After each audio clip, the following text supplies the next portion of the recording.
you may want to put it. How did that even impact the deal?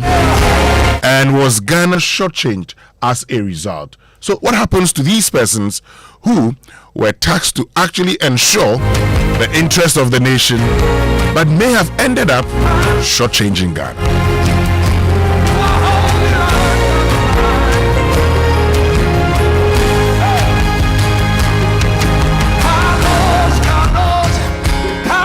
And this morning also talking about issues of bribery and extortion. We're interested in happenings at the Accra International Airport. So the Ghana Airport Company has confirmed, the transfer of an official who demanded breakfast from a passenger. Okay, so how does a transfer and the situation? Is that enough punishment? Let's get interactive this morning here on the Super Morning Show. As always, we do the show with you. Get onto X, use the hashtag Joy SMS, then on WhatsApp 055 1111997. I'm Winston Amoah. Coming up is the news at 6 with Mami AC Nyamiche Thoms.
Hello, good morning. Welcome to the news at 6.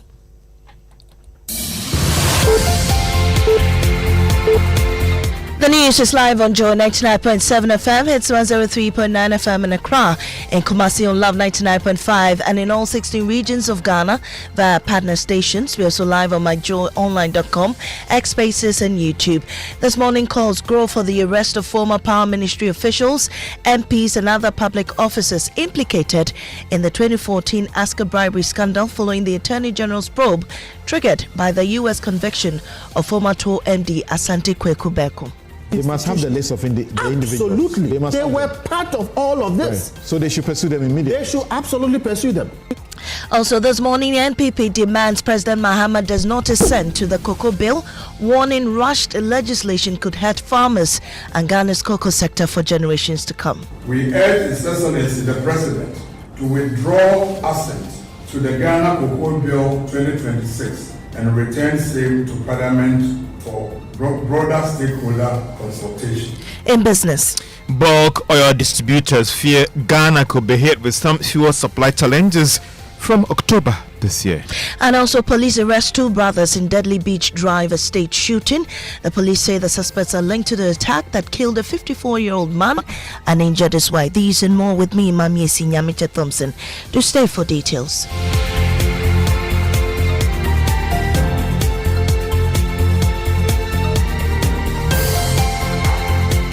Let's get into the details now. Anti-corruption campaigners want the immediate arrest and investigation of former Power Ministry officials, MPs, and other public officials implicated in the 2014 Asker power plant bribery scandal involving a Turkish energy company and the government of Ghana. This is after a U.S. conviction of former Goldman Sachs executive and former Tema Oil Refinery MD Asante Kweku Berko on multiple corruption-related charges, including conspiracy to violate the U.S. Foreign Corrupt Practices Act. CUT correspondent Fatah Bayaga reports. Asante Kweku went on trial in late July 2026 for allegedly bribing government officials in Ghana to secure a lucrative power plant deal for a Turkish energy company, AXA. Mr. Berko, who is 52, and his associates outside the bank are alleged to have paid more than $1 million in bribes to high-ranking government officials in Ghana a decade ago to approve the development and financing of the multi-million-dollar power plant. Reacting to the development, Senior Vice President of Humani Africa, Kofi Bentil, said the officials implicated in the scandal must be immediately arrested and investigations initiated. We who suffered it, we who had citizens dying, we whose economies ground to a halt, we sat and watched politicians make money off our backs as people died, and somebody else has jailed that citizen. We haven't done anything about it. Today, Doc here is telling us that, oh, maybe they should issue a statement. Look, if we were a self-respecting country, by now, after helping them, clearly they would have had the information. We would have known that one, they were helping them, and two, after that, we'll pick up the information and we'll do this. Nothing stops Iyoko tomorrow. Nothing stops OSP tomorrow. Nothing stops the Attorney General tomorrow, and I challenge them to do so, to tell us what you did and what you are going to do with this information. They must have the list of the individuals. Absolutely. They were part of all of this. Yeah. So they should pursue them immediately. They should absolutely pursue them. Chairman of the AU Advisory Board Against Corruption, Yankson, who also raised questions about Ghana's ability to detect and investigate corruption. And I am really embarrassed that any Ghanaian within that system should think that you just be giving money to be paying these things and there was not going to be any cross-checking. And you assume that if you had your private email account, it will not be accessed to check. And right then, his private email account was all the details. So I'm not too surprised. I don't think it says much about our own system because the financing was clearly an external thing that they were looking at. And so they were more likely to do their internal investigations and find things like this. Meanwhile, the Deputy Attorney General, Justice Ramsai, has written on his Facebook page that the Attorney General is working with his U.S. counterparts to bring to book persons implicated in the bribery scheme. However, the Power Minister at the time, Dr. Kwabena Donkor, has responded to the allegations, denying any involvement in the contract. He also told Joy News exclusively that his lawyer will issue a statement to address the matter later today. Moving on, the NPP is demanding that President John Mahama does not assent to the Ghana Cocoa Bill 2026, return it to Parliament for broader stakeholder consultation. The ranking member on Parliament's Agriculture Committee and co-chair of the NPP Policy Committee on Agriculture, Dr. Isaac Yaopoku, said the legislation was rushed through Parliament despite its far-reaching implications for Ghana's cocoa industry. He spoke at a presser at the party headquarters.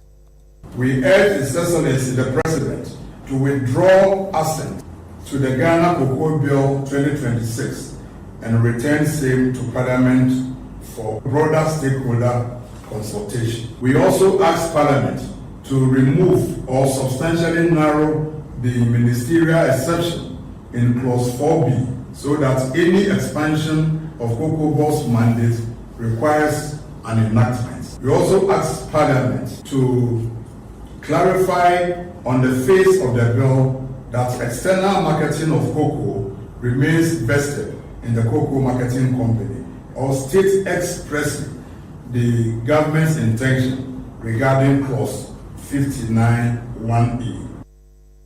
Now, communities that once fed themselves are now turning to markets for survival as illegal mining destroys farmlands and weakens Ghana food production systems. At the 9th edition of the Joy News Loud and Green X Space, experts warned that Galamsey is pushing farming communities into food dependency and threatening the country's agricultural future. Deborah Animwa Bedu report read to you. For communities that once relied on farming for survival, illegal mining is changing how they produce and access food. On Joy News Loud and Green X Space, National Coordinator for the Ghana Youth Environment Movement, Gloria Emanuela Apia, cited Isiakwa in the Eastern region as an example of how Galamsey is disrupting traditional farming systems. Isiakwa used to be a farming community where they grew their own food. Because of the rising interest in Galamsey, people were selling their farm farmlands to anybody who could buy and could use it for galamsey. Chief Executive Officer of the Ghanaian Farmer, Enyunam Manye, said farmers are often left vulnerable because many do not have direct ownership of the lands they cultivate. We must protect our agricultural land with the same sense of urgency we protect our mineral resources. The advocates are calling for stronger enforcement of illegal mining laws, investment in land restoration and support for alternative livelihood to prevent more communities from losing their ability to produce food. For Joy News, Deborah Inimwa-Beidu's reporter read to you.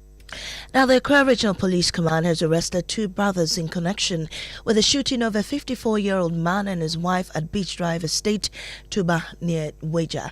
Unfortunately, the man died. The suspects, identified by police as Adams Ada Almeida and his brother Balabayon, were arrested as part of investigations into the shooting, which occurred last Thursday.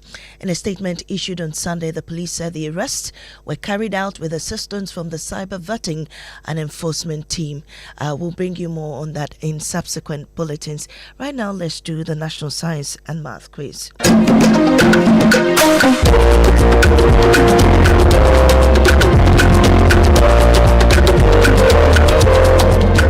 And just 4 regional slots remain to be decided for the 2026 National Science and Math Quiz National Championships, and 13 schools in the Upper West region will lock horns today to battle it out for a place at the national tournament. With some of the region's biggest names among the contenders, the battle promises to be a fierce one. 13 schools enter today's contest, each chasing one of the 4 remaining places at the National Championship. Nandom Senior High School and Laura Senior High School, I would have to say bye to you. Hopefully next year we'll see you. Nandom SHS returns to the regional qualifiers after competing as a seeded school last year.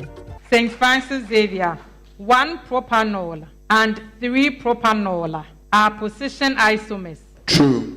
No, it's false. 2012 finalists St. Francis Xavier Seminary SHS, WA SHS and Canton SHS are also pushing for a place on the national stage. Will the established names prevail, or will a surprise school break through? Well, time will certainly tell. And that's all we have for you this morning on the bulletin. Up next is business on the Super Morning Show this day. Oh, jump on now. Go. Google me. Now, what time when you come back, we are not hear the sound of your car? Why you buy new car? No, I not change my car. It be the same, right? It be the fuel way I change. Way one shouts it. Ever since I started using the all-new Excellium Premium Fuel, fortified with 3-in-1 action. Oh, Joe, now my car they run like electric car. No, it's so. This is the type of fuel where they want to. Because now engine they cost. Where they want for way if I buy it, you go protect my engine. And with the small way I buy, I go drive, sir. Absolutely. It's like strapping a turbocharger to your engine and giving it a protector. And what they bust my mind, Seth, be the 3-in-1 action, no? Excellium, they prevent up to 99% of deposit. It be anti-wear, some be anti-corrosion. Won't pay when I open them. Hey, so where can I find this magical fuel? Just head over to any Total Energy service station and your car will thank you. Hey, then make a finish my gobe fast, then rush go Total Energies. My friend, but why your hand my gobe inside? I give you info. Make a fill the gobe too small. Go. Excellium is designed to protect your car engine, decrease fuel consumption, and lower CO2 emissions. Don't say fuel, say Excellium. Choose Excellium, choose quality.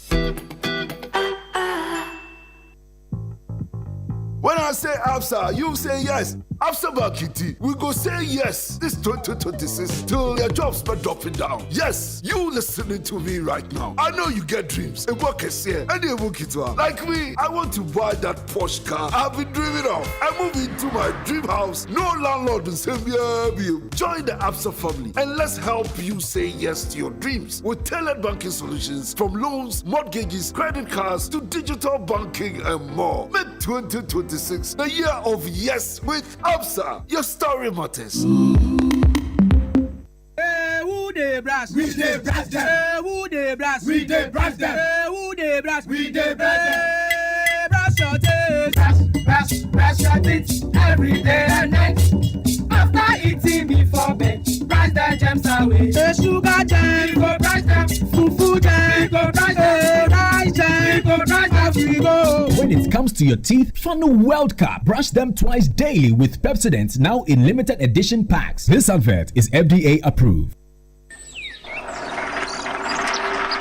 This damn patch again.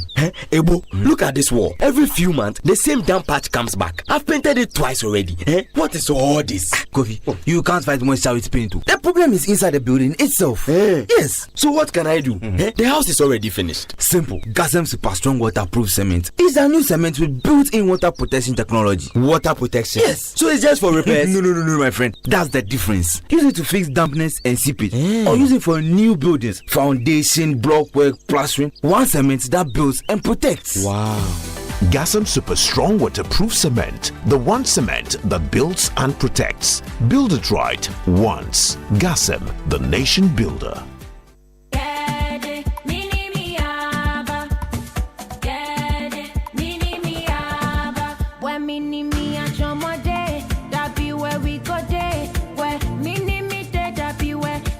Go day, say a party, mini me a chomo, crunchy, chilling with friends, mini me a chomo, tasty, take chuck your hunger, mini me a chomo, crunchy, break time please, mini me a chomo, tasty, mini me a chomo, mini me a chomo, mini me a chomo, come and taste the fun, mini me a chomo, mini me a chomo, mini me a chomo, come and taste the fun.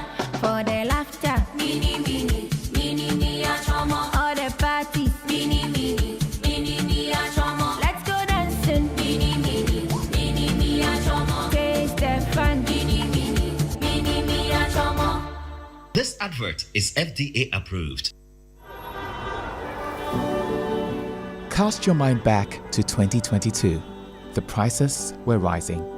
The stress was high. Every liter of fuel felt like a sacrifice. Do you remember who stepped forward first? When others were comfortable with high prices, Star Oil chose you. We cut our own profits so you could keep your AC on, keep your engines running, and keep your life moving without the heavy burden. We gave you room to breathe when things felt tight. Because of you, our Star Savers, we became number one. Today, the pumps are a battleground. Others are finally cutting prices because they have to. But Star Oil, we do it because we want to.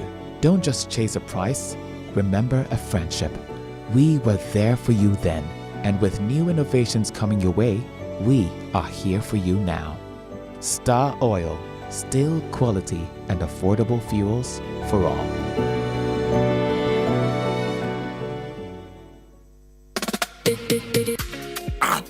Day, Cowbank just credited my account with 5,000 Ghana cedis. Wait, how? You know the Cowbank Abakade promo? I deposited 500 Ghana cedis and they picked me as the winner this month. Just like that? Just like that. And the big one for the grand finale, one person stands a chance of winning 100,000 Ghana cedis. I need to move money into my Cowbank account right now. Cowbank Abakade promo, fully active. Deposit 500 Ghana cedis or more into your Cowbank account and stand a chance of winning 5,000 Ghana cedis every month or 100,000 Ghana cedis in the grand draw.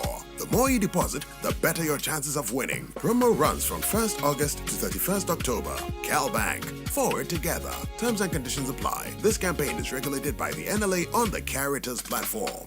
Cowbank, forward together.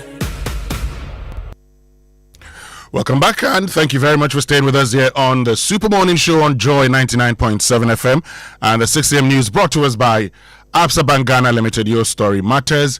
And Total Energies, Total, we go the extra mile for you, which means we can bring you the Joy Business Report brought to us by Omnibus Bank, not just another bank. George. Hi, Winston. What's the leave 1 year pension? Oh, come on. Come 5 years to credit, but 5 years. 5 years is like pension. No, you can be a steady leave. Pana be them. Pension. 5 years will be like pension.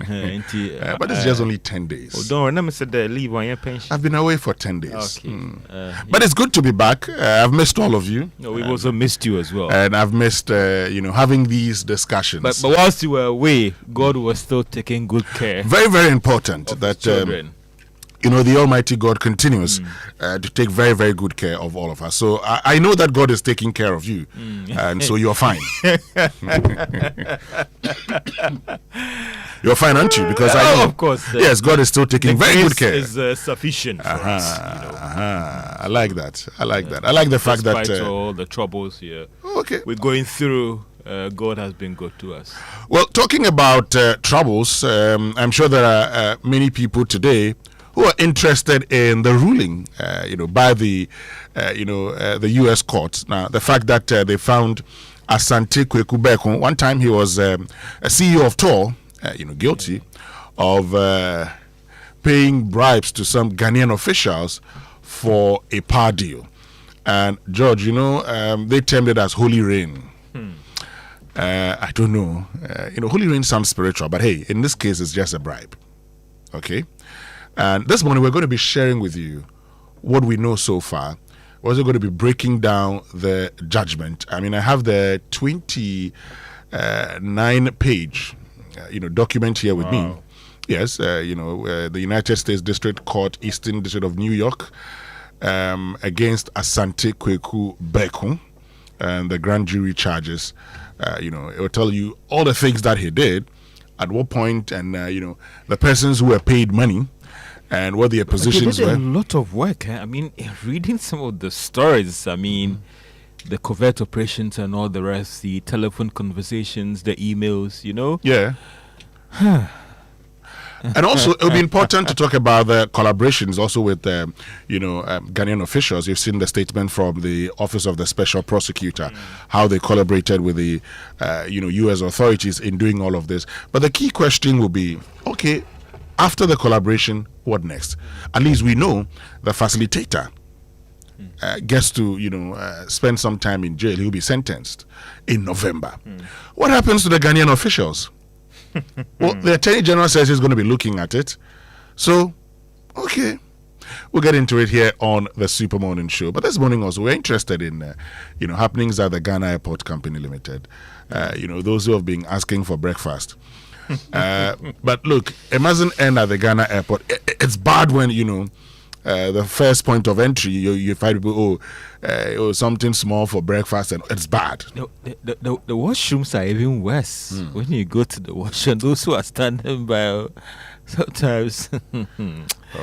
This is bad. This is bad. So we're going to get into it. But transfer and what happens? These people, should they just be transferred? Is transfer enough punishment for extortion? All of these coming up here on the Super Morning Show on Joy 99.7 FM. As always, let's get interactive. Join us on X. Use the hashtag JoySMS. Then on WhatsApp 055-1111-997. Who gets the trumpet, George? Well, Winston, today it's a joint trumpet. First one goes to the Chief Executive of Petrosol Platinum, Mr. Michael Bozombel, and also the Chief Executive of Zen Petroleum, William Terrier. Now, Petrosol has gotten the approval to list on the Ghana Stock Exchange, raise some corporate bonds. We also saw that Zen has also taken the lead. So in the midst of all these challenges, there's a chief executive of these local oil marketing firms who are driving that change by going to the stock market, raising funds. And if you look at their numbers, they're also doing very, very well. So to the chief executive of Petrosol, Michael Bozombel, and chief executive of Zen Petroleum, William Terrier, he's an Odadia. I say trumpet to these joint CEOs this morning. Trumpet!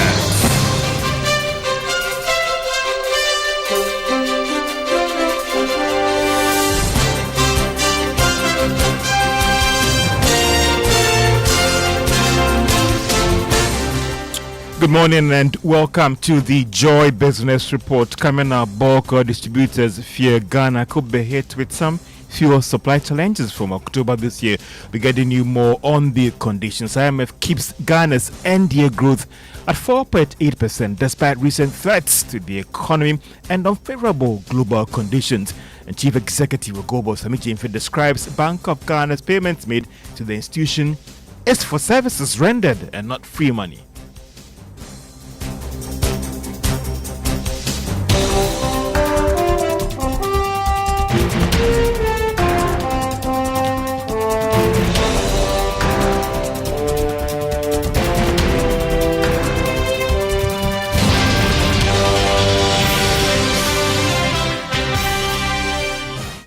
My name is George Uyafe. Let's now settle for the details. Bulk oil distributors are worried that Ghana, just like other countries in the world, could be hit with some fuel supply challenges from October this year.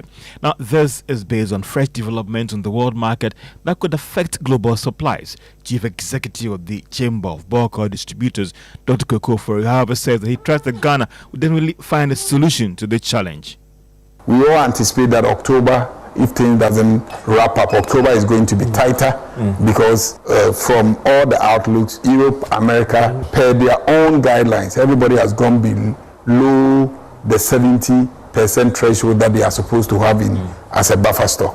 Currently, others are doing below 21, which is a cause for concern and a worrying if it continues like that. From the Middle East, about 40% of their traditional export that would have come to mainland Europe and other places are not going to. So that clearly creates a market that is tighter in addition to reserves that has been dried up that needs to also be replenished. Dr. Kweku Berko is the Chief Executive of the Chamber of Bulk Oil Distributors.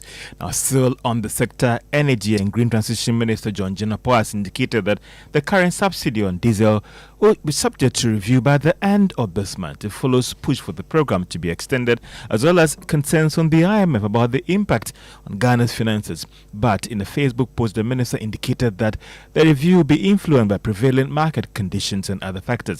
He added that the intervention reflects government's commitment to easing the burden on consumers while ensuring stability within the downstream petroleum sector. The government could still end the year achieving the single-digit inflation target despite recent concerns. Now, this is based on the July inflation numbers and reduction in crude oil prices on the international market that could impact on pump prices soon. There is more in the following Business Desk report. There were some who doubted the Finance Minister, Dr. Kassia Latif's projection that Ghana could end the year with an inflation rate of 6%. But fresh developments locally coming from the July inflation numbers show that this could be a possibility, with government still achieving the much talked about single-digit inflation for the second year running. This is based on the fact that some food prices have been dropping, although it is not yet harvest season. This could also affect supplies on the market and price of food, which has major impact on the calculation of inflation. Crude oil prices are also dropping on the international market, and that could see fuel prices remain unchanged or even go down marginally at the pumps. Again, if the trends in July are anything to go by, things could be slowing down further. That could also affect the city's fortunes, which could go a long way to slow the rate of depreciation. And that is a Business Desk report. Now, the Chief Executive of Kojo Asante has described Bank of Ghana's exposure and payments made to the institution as services rendered and not free money. Now, this is coming after the IMF staff report revealed that the central bank now made a loss of $1.7 billion due to its exposure to the gold board. But speaking in a discussion on X, the GMF said critics don't understand the agreement that existed between the central bank and gold board. The service charge or fee shall cater for logistics and transport costs, insurance, security, smelting laws, and trade as market conditions change. This is clause 13 of the agreement signed in September 2023 at the direction of the economic management team. This whole domestic gold purchase program emanated from there. So this is one fee which is very important. Then there is another fee called asset fees. Now, the asset fee is a fee of 0.258%, which the PMNC, per its mandate as the national assayer, was charging not just Bank of Ghana, but Chief Executive of Gold Board, Sami Jamefi, speaking on a discussion on the social media platform X.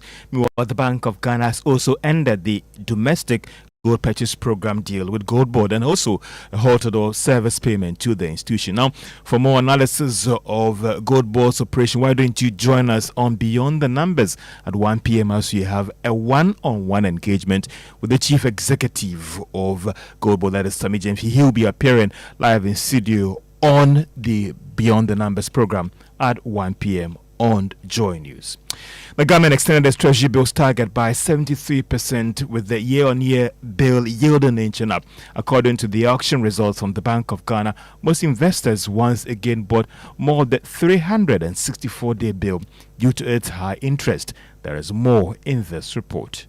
The government got 10.7 billion Ghana cedis of the bid tendered, but accepted 9.4 billion Ghana cedis. The 364-day bill was once again the most subscribed bill, with a little over 6 billion Ghana cedis of the bids tendered, representing 55.8% of the total bids. The uptake was, however, 5.8 billion Ghana cedis.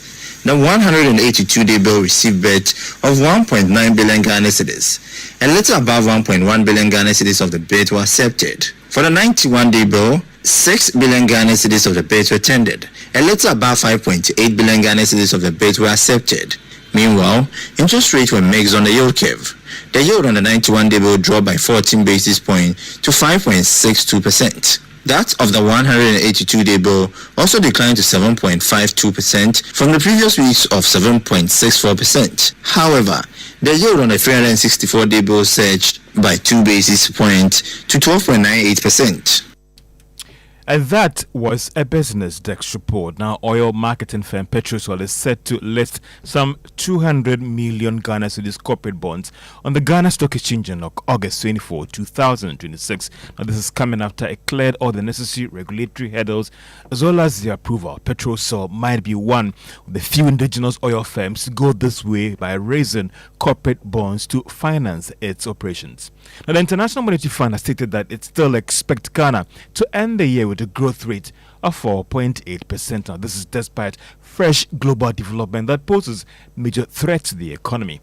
There is more in this business desk report. The IMF, in its latest staff report, is basing this projection on the fact that Ghana has been able to build some shock absorbers that would help minimize the impact of these threats. Now, some of them include a strong pickup in Bank of Ghana's reserves, as well as some targeted spending by government to areas that would stimulate growth, and a fairly stable Ghana cedi. Now, based on the several scenarios that the fund has put together, doesn't see things getting bad for Ghana in terms of its growth rate. The fund also doesn't believe that development in the Middle East would adversely impact on Ghana's economy going forward. Well, it looks like the IMF is still measured about its growth outlook for Ghana compared to government, as some officials believe that the country could end the year with a growth rate of 6%. And that is a business desk report. Now, the Bull Power Authority recorded a net profit of 66.2 million Ghana cedis in 2025 financial year. Now, this follows an improved energy generation and expansion of its renewable energy capacity. Now, speaking at the authority's annual stakeholder meeting, Chief Executive of Bui Engineer Corps, Edukwa Sam, said that the turnaround can be based on some prudent management of things. During the year, BPA increased its installed solar PV capacity from 55 megawatt peak to 105 megawatt peak to complement our 404 megawatt hydropower capacity, further diversifying our energy portfolio. The authority recorded a generation increase with a revenue of $145.9 million and a net profit of $66.2 million. However, our cash flow support for the expansion of our generation business and critical operations remain constrained by high account receivables with our major off-taker. Chief Executive of Bui Power Authority Engineer Corps, Edukwa Sam. Let's find out how your investment will fare on the Ghana Stock Exchange this week from Kathleen Daze of Databank Research. Last week, trading activity on the stock market ended on a lower trajectory as 13 laggards outpaced 5 gainers. The top gainers were Zen Petroleum, CPC and Clydestone, while Access Bank, ETI and Cal Bank declined. Driven by the price moves, the Ghana Stock Exchange Composite Index declined to a year-to-date return of 73.2%, while the Databank Stock Index declined to a year-to-date gain of 85.1%. Weekly turnover decreased to 58.2 million Ghana cedis after trading 3 million shares across 34 counters, with MTN Ghana and GCB Bank accounting for 79.7% of the market turnover. This week, we expect the share prices of Clydestone, SIC and Zen Petroleum to increase, while intravenous infusions declines further. For Joy Business Report, Caitlin Dazi of Databank Research. Let's do some commodity news. And crude oil went down marginally, selling this morning at $83 a barrel. Gold was also up this morning, going for $4,324. That is an ounce. Cocoa lost more than $100 and is going for $5,895. That is a ton. On the currency market, the dollar is going for 11 Ghana cedis, 85 pesos. Now, that's the rate some of the major commercial banks are offering to their clients. The euro is going for 13 Ghana cedis, 64 pesos. The British pound, on the other hand, is trading at 15 Ghana cedis, 93 pesos. The forex bureaus are selling a dollar at 12 Ghana cedis, 40 pesos. And that's all for the Joy Business Report. Back to you, Winston. Thank you very much, George. The dollar, 12 cedis, 40 pesos. That's the Forex Bureau. Yeah. You know, I've told you how my friend Richard, Richard Techimensa says, well, the real rate is what you get at the Forex Bureau. And so whenever you do this, they say, oh, please. But the banks are doing still under 12%. Under 12. The Bank of under Ghana 12 rates cities, are still under 12%. Don't forget that the Bank of Ghana under 12 cities. You yes, 12 cities. Sorry, you know they were working with a band of 10 to 12. So in terms of the Bank of Ghana, the levels are still within what they are projecting. If it goes beyond 12 Ghana cities, when it comes to the Bank of Ghana rates, then maybe you could see more interventions in terms of intermediation and intervention. Let's go for our inspirational song for today. One by Diana Hamilton featuring Ntokozo Mambo and Elder Miracle. Aha, yeah. Yeah, dead.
From my heart to your heart,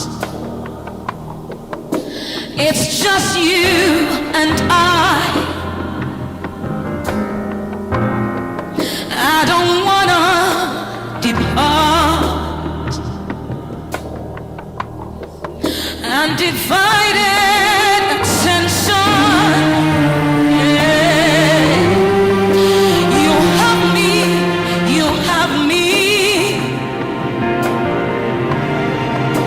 With no congregation.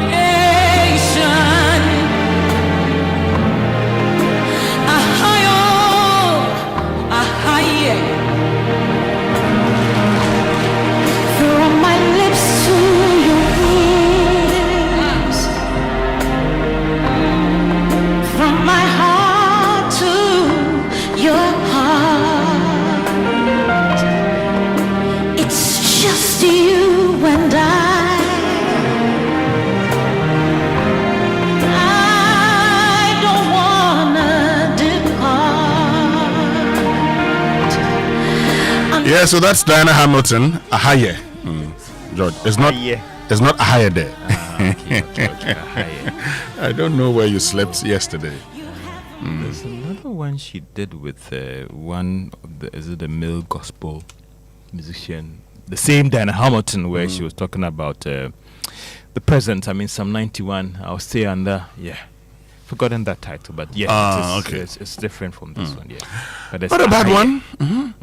So let's get into our fuel tip for today, the 10th of August 2026. Now, the close of each day confirm that valves are shut, spills are cleared, equipment is secure, and the area is left in a safe state. Safety does not end when business closes. Finish strong every day. Comac supports disciplined shutdown routines.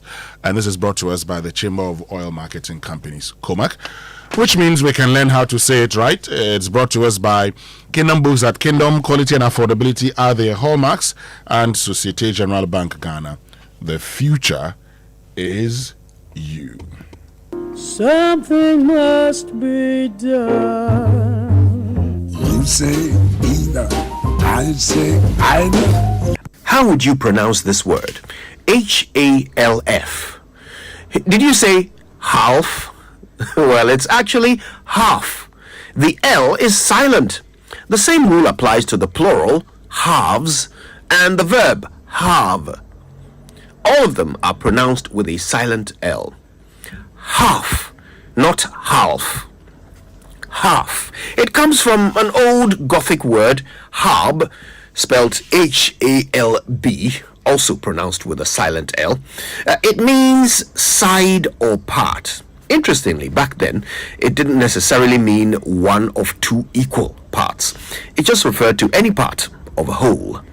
Today, though, anyone with a half-decent grasp of the language will tell you that half means one of two equal parts into which a thing is divided. This is most certainly how to say it right.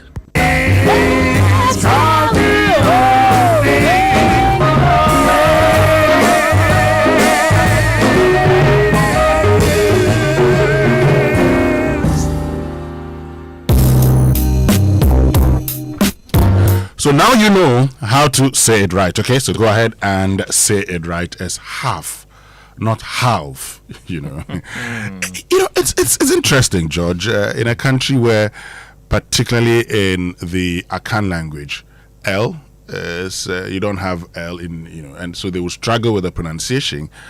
But where they are not supposed to pronounce L, they will find ways and means of pronouncing it. So, another one is calm. People say calm. The word is calm. You are calm, not calm. Same with palm. Palm is not palm. Yes, let me tell you about the Kingdom Books and Stationery Limited's Back to School promotion, which is here again. So from the 1st of August to the 30th of September this year, Kingdom Books and Stationery Limited is offering a generous 15% discount on all school items, including pens, pencils, erasers, exercise books, and more, across all their branches in Accra, Tema, Kumasi, Takoradi, Winneba, and Cape Coast. Parents, teachers, students, please hurry while stock lasts. For more information, call them on 0302 764 101 or 0302 764 209 or email info@kingdomgh.com. You can also visit their website, kingdomstoreonline.com. Kingdom Books, where quality and affordability are both assured. Terms and conditions apply. And every thriving business started with someone who dared to dream. And at Societe Generale Ghana, we believe those dreams deserve the right support. And that's why from now till September, we're helping small and medium enterprises access the financing and banking solutions they need through our SME Loans promo. As a trusted partner to many businesses across Ghana, we bring the expertise, experience, and tailored solutions needed to help businesses thrive. Does your business need equipment or machinery to expand your operations? Our finance lease solutions can help. Are you looking for working capital to take advantage of new opportunities? Our Boafo loan is designed to support your business growth. Or perhaps you're waiting for customers to settle invoices.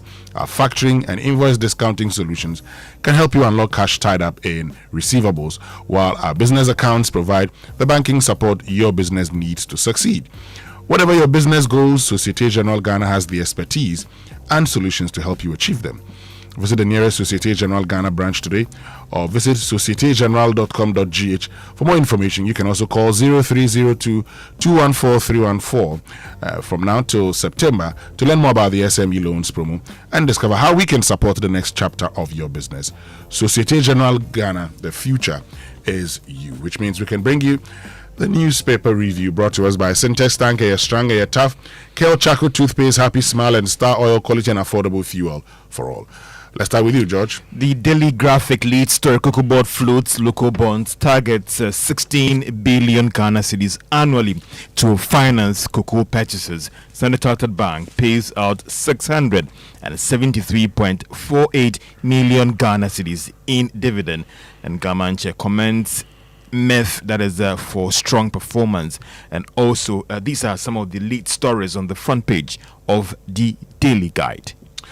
So that's the Daily Graphic, right? So the Daily Guide for this morning says Jonah Capital takes Nigeria to ICC over $500 million Abuja land. I'll tell you more about that shortly. AG Ghana leaders train 250 pastors in the Gambia. And Atuforsen opens new military facilities, applauds Unique Development Limited. Wuntumi files for bail pending appeal, and Goldfields must stay, Huniso Youth. All on the front page of the Daily Guide.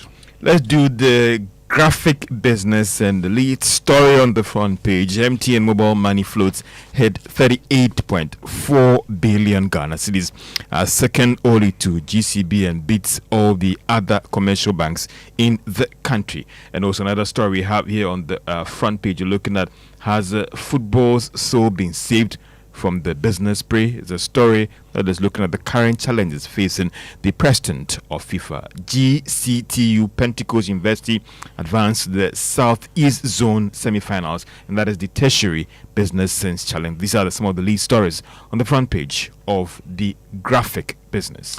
The Business and Financial Times for this morning says Omnibasic wins triple recognition in Customer Satisfaction Index, and debt outlook improves, but IMF flags rollover fiscal risk. BOG sees stronger credit, resilient city supporting recovery, and GRA customs reforms adds 1.5 billion in monthly revenue. That's a bit of a good one there. MTN celebrates community heroes with bigger rewards in season 8, and road from stability to jobs runs through resilience. Stanchart declares 673.48 million dividend, all on the front page. And back page, ARC, an invitation to discover more value and convenience. Business activity scaled back again as firms struggle to secure new orders. To the Today newspaper, Ghanaian PhD students in UK protest mandatory loyalty oath. Also, infrastructure deficit cripples emergency care at the Kolebu Teaching Hospital. Mahama names Zanato Ayaraga in new cabinet push, and Nooks demand social media ban for under 15. These are the lead stories on the Today newspaper. Okay, let's go online now. The online news review brought to us by Zenith Bank, in your best interest. And Zenith Bank says, stay alert, shine your eye when someone calls claiming to be from Zenith Bank, because you know fraudsters can sound professional, confident, and convincing. They may ask you to confirm your account details to help resolve a supposed problem or secure your account. Remember, Zenith Bank will never ask for your PIN, password, or OTP over the phone, email, or via any channel. If a caller asks for this information, do not share it, end the call immediately and contact Zenith Direct on 0542 0000111 or 0302680884. Shine your eyes, spot the fraud, stop the fraud. A message from Zenith Bank in partnership with the Ghana Association of Banks.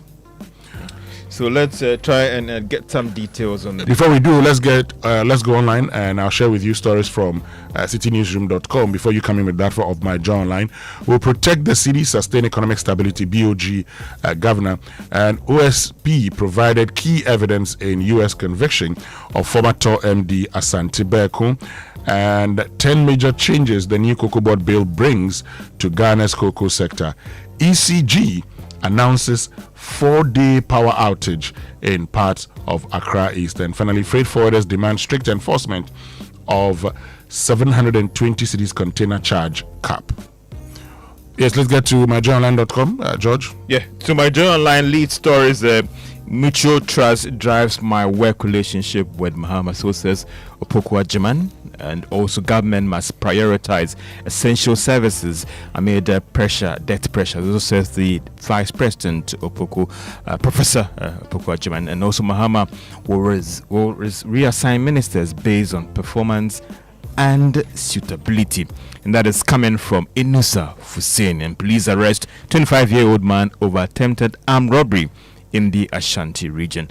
Clause 81 of the Cocoa Board Bill infringes on farmers' property rights, so says the NPP. Okay, we'll make time and get into the Cocoa Board Bill, the new Cocoa Board Bill, because you've had a lot of you've had some farmers complain, about how this bill is modeled in the Gold Board Bill or Gold Board Act, and the difference is the fact that, well, the Constitution is clear. Mineral resources belong to the state, so you can do that. It's a mineral. Is it? You see, I actually said mineral. I didn't say natural resources. But we'll have that conversation. So, Winston, it would be good to, as you talk about cocoa, to also bring these details of this lead story on the Daily Graphic, and it says that Ghana Cocoa Board will this month float commercial papers and bonds on the local market to raise funds to finance its operations in a remarkable shift from the syndicated loan regime. Chief Executive Officer of Cocoa Board, Dr. Andy Abbey, speaking at a media sensation program on the new Ghana Cocoa Board Bill 2026 last Wednesday, said that the company would float a 270-day paper commercial bonds to finance the crop for the next 5 years. He said that this is part of the proceeds from the bonds will be used to service outstanding debts, some which require Cocoa Board to pay billions of Ghana cedis annually over the next 3 years. And this, we've heard about this in the past. They're going to do it. Finally, the cat is out of the bag. They'll do it this month by raising money to finance the operations in terms of issuing local bonds, and move away from the syndicated loan where they go outside, bring a lot of banks together to raise money to finance the purchases of cocoa beans. Winston. Well, let's see how it goes. Cocoa Board, it's important they're able to, fund their activities. I'm just hoping that they've done their projections well, and so we don't get into a situation where after everything we come back to where we were in 2022. But the Business and Financial Times, the story on page 3, one that would says the Bank of Ghana says stronger private sector lending, resilient external buffers, and a recovery in the city are reinforcing Ghana's economic recovery, even as policymakers remain alert to global risk that could disrupt the country's improving macroeconomic outlook. Speaking during a stakeholder engagement with business and financial institutions in Sunyani, Governor Dr. Johnson Pandit Esiama said recent economic indicators point to a broad-based recovery supported by declining lending rates, stronger business activity, and a stable banking sector. And so, Winston, on the front page of the Business and Financial Times, I think that is again celebrating our local and indigenous firms and who are leading the way. This morning, thumbs up again to the managing director of Omni Basic Bank, Daniel Asiedu. Great work he's doing at the bank, and the fact that the Omni Basic Bank wins triple recognition in customer satisfaction index, and he's doing a great job. And for those who know Mr. Asiedu, done a great job in the industry, and he's still turning a bank around, Omni Basic Bank. Exactly, and they reinforced their customer-centric credentials after emerging as the best bank in service quality, second runner-up in customer satisfaction, and best bank in net promoter score for consumer banking in the 5th edition of the Ghana Customer Satisfaction Index Banking Report. And that's a report commissioned by the Chartered Institute of Marketing, Ghana, CIMG. That's congratulations to Omni Basic. And recently, even in the Bank of Ghana, average percentage rates in terms of interest rates, they were offering the lowest interest on the market when it comes to retail clients for a year. And that was Omni Basic as well. Mr. Siedu, thumbs up. Okay, let's get into other stories. In today's newspaper, let's look at the bit about the infrastructure problems at Kolebu, and says the hospital expansion paired with systemic referrals. I mean, she's talking about the fact that the head of Kolebu Accident and Emergency Unit, that is Dr. Henry Bully, has cited financial clearance delays for the healthcare personnel and unfunded regional facilities as key drivers of the congestion.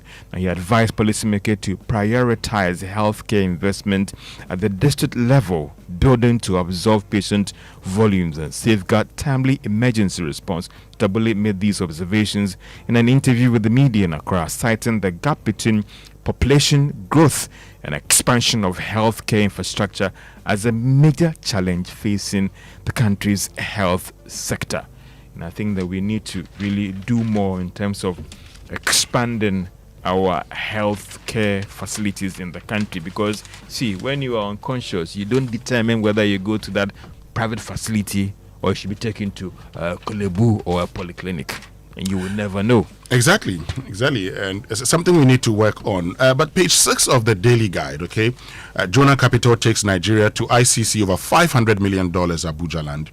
And Jonah Capital Nigeria Limited, a subsidiary of Sir Jonas Investment Group, owned by Ghanaian businessman Sir Sam Jonah, has dragged the Nigerian government to international arbitration over a disputed 501 hectare land in Abuja, in a case valued at an estimated $500 million. The arbitration is being held at the International Chamber of Commerce in Paris, and it follows the November 2025 termination of a development lease on Plot 4, Cadastral Zone E30, Lugbe West, near the Nnamdi Azikiwe International Airport. The property, held by Jonah Capital Nigeria Limited, was allocated in 2007 under Nigeria's mass housing scheme and later developed into River Park Estate, one of Abuja's largest private estates with residential units, offices, shops, clinics, and places of worship.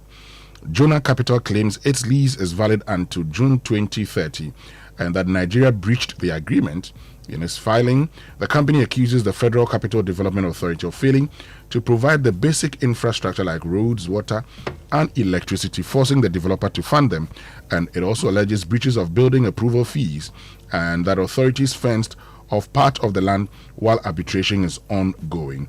And the company further claims it spent years fighting off third-party attempts to claim portions of the estate during development. When I hear this story, and I mean, if there's always two sides to a story, but believing Dr. Jonah for his account is very, very unfortunate, and it raises questions about the so-called, integration, ECOWAS, and all those things, and sometimes the perception that when it comes to other African countries doing business in Nigeria, they struggle compared to Nigerian firms doing business in other West African countries. Yeah, and I'm happy it's gone for arbitration. Ordinarily, you would expect also that Ghana and Nigeria, being brothers, the Ghanaian government, for instance, would have intervened, would also step in. My first port of call would have been the Ghana government stepping in to ensure that the right thing is that I know that Sam Jonah had petitioned the government of Ghana at some point. So maybe that didn't work, and that has resorted to the arbitration. But look, for anybody to invest huge amounts in any country, okay, the expectation would be you have returns on your investment. And I say this again, that there's always this perception that other African countries always struggle to do business in Nigeria. But you see, vice versa, other West African countries like Ghana have opened their arms to welcome Nigerians to do business in their countries, including Ghana. And so why are they doing that to their West African neighbors and countries? Yeah, let's get into other stories. And Atoforsen opens new military facility, but there's one here. Wontumi files for bail pending appeal. So, jailed Ashanti Regional Chairman of the NPP, Benedict Tribu-Esiako, popularly known as Chairman Wontumi, has filed an application for bail pending the hearing of his appeal against his conviction in a 20-year prison sentence for permitting others to mine on his company's concession without ministerial approval. So the application argues that the trial was fundamentally flawed in law and that the appeal raises substantial, serious and arguable questions of law. In fact, with overwhelming prospects of success. Okay, let's see what the court will say. But Atofo opens new military facilities, applauds Unique Development Limited. We're told the Minister for Finance and Acting Minister for Defense. Is he still Acting Minister of Defense? No, I think Dr. Kasela Atofo has reaffirmed the government's commitment to modernizing military infrastructure to improve the welfare and operational readiness of the Ghana Armed Forces. It was commissioning new accommodation, office and training facilities at Burma Camp last week. And Dr. Forson said the projects reflect government's resolve to give personnel infrastructure that support efficiency and better living and working conditions. And since talking about this acting and no longer acting, was it a Supreme Court ruling or a convention that when you've already been vetted by Parliament and you're reassigned, you don't need to go back again to be... No. Yeah. So when you've been vetted by Parliament in the life of a government, okay, when you're reassigned, you don't go back to Parliament. Okay. But if the government's tenure ends, so let me do this, okay? If the NDC wins the next election, the current ministers would have to be vetted again. Okay. Okay. But for the likes of Ahmed Ibrahim, who is currently local government minister and is reassigned to the Works and Housing Minister, he doesn't have to be vetted. As well again. as the Works and Housing Minister. Yes, Gilbert Kenneth So Ajay. the only person would be Dr. Zenata Rollins, right? And Mama Yaraga. He was a minister of No, he was majority leader. Oh, okay. He wasn't We've stopped the parliamentary affairs minister. No. So he's just he and Zanetta will be vetted. And there's a convention, and when there's a leader in the house being vetted, you sail through, and that's a convention in the house, right? Well, yes, the convention is that when a leader of parliament is going through vetting, he would have a nice vetting. He's sometimes even trying to restrict members from putting up questions. Well, that's the convention. Let's get into other stories. Well, Nooks demands social media ban for on the 15th, and it says the president of the National Union of Ghana Students, Rashid Ibrahim, has called on government to ban children under 15 from using social media to curb rampant indiscipline and restore moral standards in schools. Speaking at the 4th Muslim Leaders and Catholic Bishop Dialogue, Mr. Ibrahim argued that under unrestricted digital access combined with weak parental supervision was eroding student values, and pointed to similar restrictions in countries like Australia, France, Indonesia as models for Ghana to adopt. My big question sometimes is the monitoring. I mean, in these countries, there are reports about the kids still finding a way around it.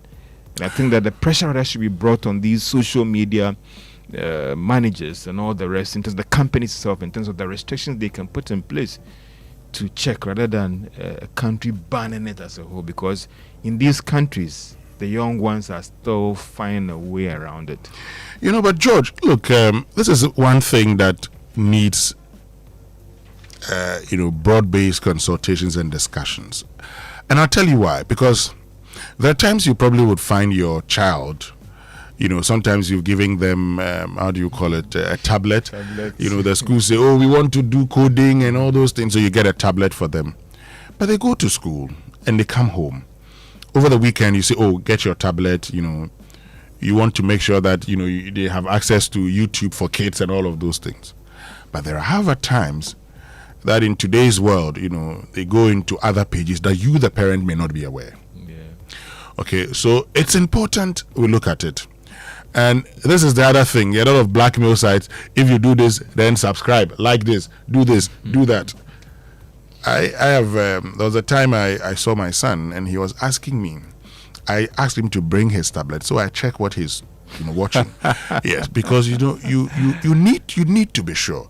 Today, even cartoons, you cannot be sure what is being shown in there. Ideology that is being spread in these cartoons, and all those things. The whole concept of internet and in modern terms artificial intelligence, while it helps children, to learn, the internet would help children to learn. The internet also has bad stuff. Yeah. So you need to be sure of what your children are consuming. But how do you know? People would say, oh no, but the parents, you must check. You just talked about how people can beat the systems. Oh yes, they are. And okay, so where there's a wholesale ban, people can still beat, but at least it's a starting point. So what it means then is that you cannot get there. Okay. And I've always heard the concept, I mean, the whole thing about parenting, parents have a role to play, they must do. Look, when we were growing up, in many homes, you had a parent, mostly your mother, there for you. Today, it doesn't work like that. Today, both husband and wife are working. They come back home late. Winston, those days where they used to lock the telephones, we still found a way around it. And when the bill came, do you know how the people you tap this thing? Yes. And you still realize that the bills were going up. And it's like, so who is making these calls? But the phone was locked in a box. Yeah, people still found that. Anyway, unfortunately, we are unable to bring you the BBC News today. Service resumes, I'm sure, tomorrow. The BBC News brought to us by Fidelity Bank. Believe with us. Glyco, we cushion you for life. And Oba Spaghetti. Oba, come chop. Everybody, come chop. Stay with us. We'll be right back after these. I don't wanna stress, I want the soft life. I wanna have more time, make catch up life. I send money, I pay my bills, I buy airtime. Oh, I dig the soft life. Abracadabra seems like magic. API magic, I don't need to carry money on. Something's take this morning, returning sanity to the public square. That's my topic. You go on social media, you see all kinds of things. No respect for our elders. Insults. I mean, things that our society did not allow in the past. Today, anything goes. We face family breakdown. Many families are single. The man, the husband has left the children with the wife. We have substance abuse, drug addiction. We have corruption, unemployment, and the general erosion of our moral and social values. But in all these challenges, what is the answer? 3 words. Our faith in God. That is the anchor I told you. If we hold on to that faith, these challenges will not harm us. So when the President of the Republic takes to the pulpit in church to bemoan the toxic subculture of vile abuse, insults, and social media denigration, it is a clear sign that our moral compass as a nation is spinning out of control. When the Deputy Minister for Education, Dr. Clement Apak, warns that unrestricted social media access, mobile phone misuse, and concocted substance abuse are fueling violent student revolts, such as the appalling attack on the headmaster at Obuasi Senior High Technical School. It reveals a systemic breakdown that threatens the very stability of our democracy. They are not the only ones who are concerned. Earlier this week, at the National Mosque in Kanda, during the 4th Ghana Catholic Muslim Leaders Dialogue, I had the privilege of moderating a panel of eminent religious leaders, scholars, civic actors, and youth representatives. From the keynote address delivered by Professor Abdallah Ali Nacha to the impassioned declarations of the Catholic Bishops' Conference and the Office of the National Chief Imam, one sobering truth resonated. We are fast losing our youth to unbridled culture of disrespect, online vilification, and moral decay. It is deeply troubling that young citizens now view online abuse targeted even at the elderly, religious leaders, state officials, and the President and the First Lady as a badge of courage or a lucrative venture. But let us be candid about where this rot originates. And I disagree with all of you on social media who are insulting the president and abusing him again for beginning to say the things we need to hear for a restoration of our moral fiber. Stop it. It's completely wrong. Young people, the youth did not invent this toxicity in a vacuum. They inherited it from the political class. That's the fact. We must unequivocally denounce the political leaders and partisans of our political duopoly who sponsor, encourage, and deploy armies of social media commentators to destroy reputations, trade in fabricated news, and unleash profanity on political opponents. When politicians glorify insults as political strategy, defend errant supporters who resort to character assassination instead of intellectual debate, reward digital abuse with patronage, they lay the foundation for the lawlessness we now witness in our schools and on our streets. The recent wave of police arrests over insults and cyber abuse should serve as a stern reminder that freedom of expression is not a license for criminal defamation, harassment, or social destruction. However, law enforcement alone cannot heal a broken culture. We need a deliberate, collective, national renaissance. We must begin by starving these toxic actors of their currency. Citizens must actively boycott and shun reckless bloggers, clickbaits, peddlers, and media houses that profit from weaponized falsehoods and sensationalism. I don't know what you get from listening to those stuff. Some of you complain about this, but you are hooked to the same wrong and you are encouraging it. You are giving it currency.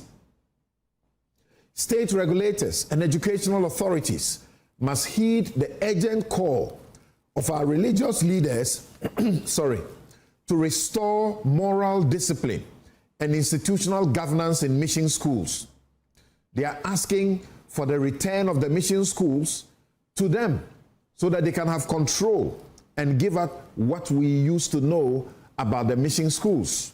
If we truly love this nation and care for the generation coming after us, we must replace partisan bigotry with civil discourse, match rights with civic duty, and restore respect for truth, authority, and human dignity in our public square. And that will be my take. Is democracy under siege? So see, there is the bigger view you need to have, and you have to take it from the point of what happened as in the demonstration and what they were saying, okay? And for me, I like to make the point that when you talk about an attack on democracy, it never, ever in the history of mankind happens suddenly. It creeps on you as a nation. Chairman is supposed to say that. Yes. And the people, read history. I gave a lecture in Germany on this matter, and I was explaining to these white people that the people, Hitler and Mussolini, used democratic principles to enter office. And then when they got into office, they used laws and other things that are supposedly part of the democratic system to cancel out constitutionalism and the democracy they had, made themselves kings essentially, and led their countries into trouble. And everywhere that people have been oppressed, it starts slowly. Look at America today. So when you ask, is democracy under siege? Somebody will tell you, oh, but when you protested, nobody came to beat you up.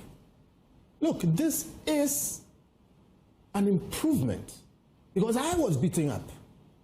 I have been attacked by policemen, okay, trying to get close to Jubilee House Gate. So we are moving slowly. But you know what? It is the activists you saw on the road who push the boundaries of freedom and democracy and make your liberty assured. When you see people demonstrating, whether you agree with them or not, first have the respect for the fact that they put themselves on the line to push the boundaries of our democracy. You may not agree with them, but respect their activism. So for me, it doesn't matter to me what you are crying for. The fact that you wake up and put yourself out there, people have died in that process. Should it not matter that the people who are leading this did worse? And people are asking them, you don't have the moral right to make the claims you are making. No, and that's why I'm going on and on. You see, when you say you don't have the moral right, what it means is you did something in the past and so you can't come and talk. No. Look, again, those of you who sit at home and watch them, these are the people who guarantee your liberties. The fact that they step out to confront leadership, look, whether you like it or not, the leaders will take a cue. But the central issue, is democracy really under siege? If you look at what is going on today in Ghana, you don't think so. Because I'm a free man, and that's why I live in this country. I don't want to go anywhere. So, on a bigger scale, you will say, oh, democracy is not under siege. No, we have a creeping situation which can get worse. You and I, on this table, have had cause to concern about the abuse of freedoms. And we have just complained about intemperate in improper language. We are not supporting that. But we have had cause also to say, hey, the way you are applying these laws is an extension beyond which the framers of the law intended. And when you start that creep, it does not stop. So we have a situation where democracy is always under siege. And the only way that it is guaranteed is when the people, and it is for we the people, not the leaders, assert themselves and once in a while remind the leaders that this realm is ours. You just supervise it. We let the leaders appreciate that, look, we are not your subjects. You lead on our behalf. And so even if we are wrong, even if we did something yesterday that people found to be, immoral or whatever it is, it does not stop us. We don't lose the right to among their concerns, say the things we are saying. Among their concerns, selective justice, is that what you're seeing? So, among their concerns, the tribunal system, is that what you're seeing? So those are the specific instances. And look, when you talk about selective justice, there are matters of fact. The matters of fact are these. Is it true that we have a spectrum of people who have committed similar or crimes generally? And is it true that there is some selection in their prosecution? Can that fact be made? We can analyze them. We've seen only prosecutors. We have seen a situation today as we speak, where vacation judges are sitting over certain cases. You and I know that vacation judges sit.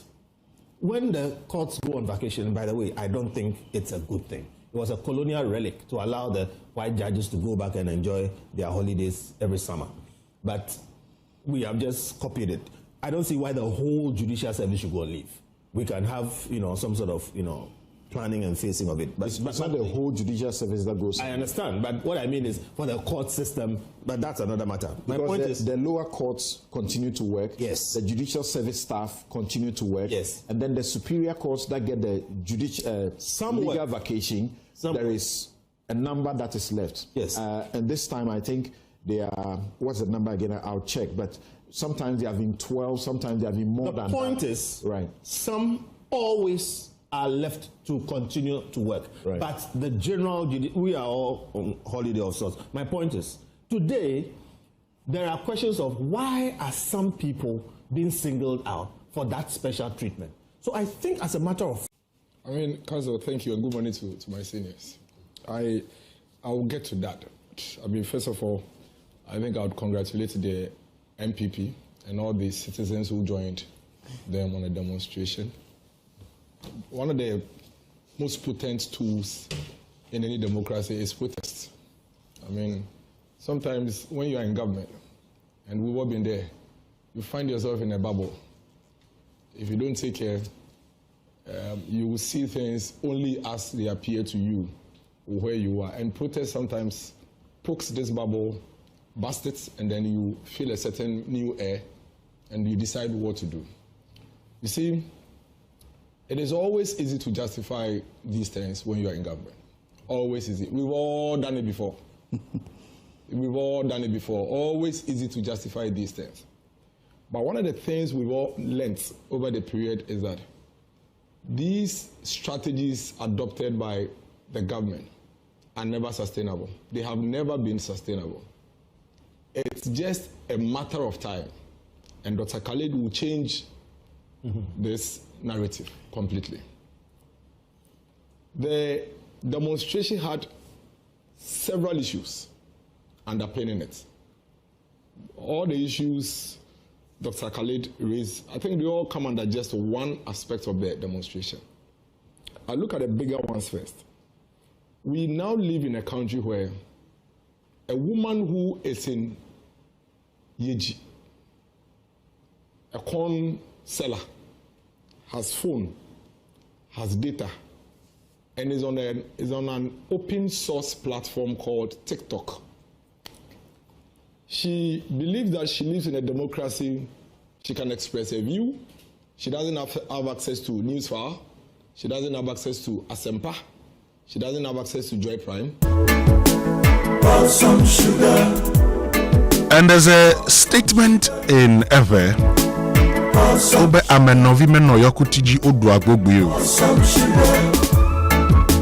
I would explain it. Simply, if your brother or sibling is on a tree bearing fruit, you don't eat unripe ones. Years ago, I had a conversation with Dr. Tony Edu, and he said something I have never forgotten. He said, corruption is in the genes of the Ghanaian. Are we, as a people, corrupt? Is corruption part of us? Or we're trying so hard to be corrupt?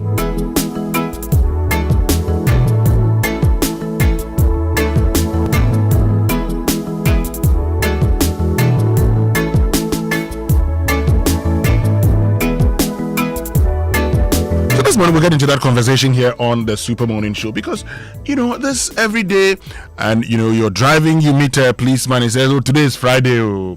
Then you know what you have to do. He says, oh, nothing for the boys. What are we? I mean, are we pretending to pay workers and workers pretending to work, like former President Kufuor said, and as a result would find every means just to make sure that their take home takes them home? Yes, man.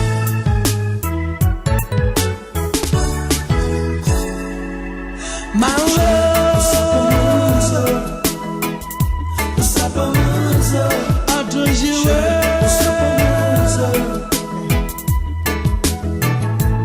oh my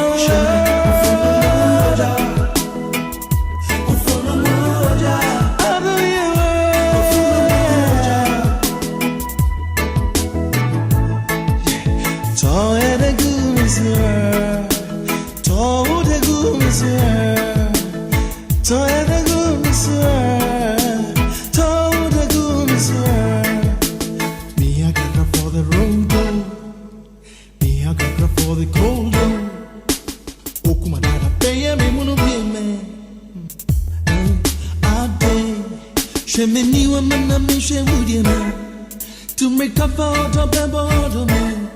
So let it go to Ojata Memwe. Shimmy, mommy, crying soon. Shell Sapa Moons here. Mommy, Bama, Uja, Shell Funu Muja. Mommy, Bama, Uja, my love. And also coming up this morning on the Super Morning Show.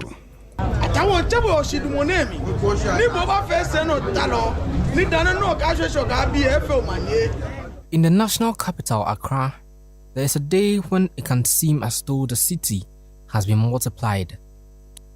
Some sugar, pour some sugar on me, pour some sugar, pour some sweetness on me, pour some sugar, pour some sugar on me, pour some sugar, pour some sugar on me, pour some sugar. Pour some sugar, pour some sugar.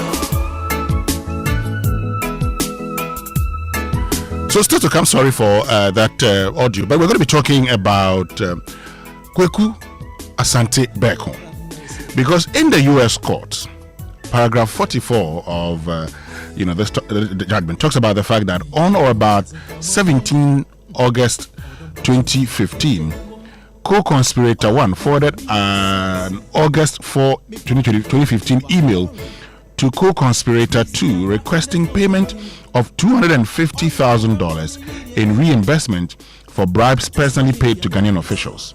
Pursuant to defendant Asante Kweku Berko's instruction, co-conspirator 1 copied Berko at his personal account on that email rather than his business account at the U.S. financial institution. Co-conspirator 2 asked for details of the request, which co-conspirator 1 provided in an email on August 28, 2015 as follows. Now let me just share with you because we're going to get into the details shortly. As requested by co-conspirator 2, please find a breakdown of funds. Visa, $5,000. PURC, $20,000. Ghanaian official 2, $10,000. MOP, and MOP, that's Ministry of Power Girls, 2, $20,000. Power Team, $25,000. Gridco Engineering, $20,000. Travel to Turkey, $45,000. Parliament, $30,000. Asante Personnel, $35,000.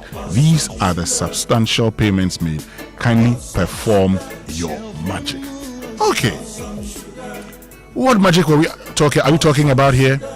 And what were these funds meant to achieve in Ghana's emergency power agreement? We'll tell you more about that here on the Super Morning Show on Joy 99.7 FM. But this morning also, I'd love to know, for many of you who've used airports. Now, someone actually sent me a message, this morning about happenings at Ghana's airport. Let me just share that with you because I know there are many of you also who will be sharing thoughts with us here on the Super Morning Show.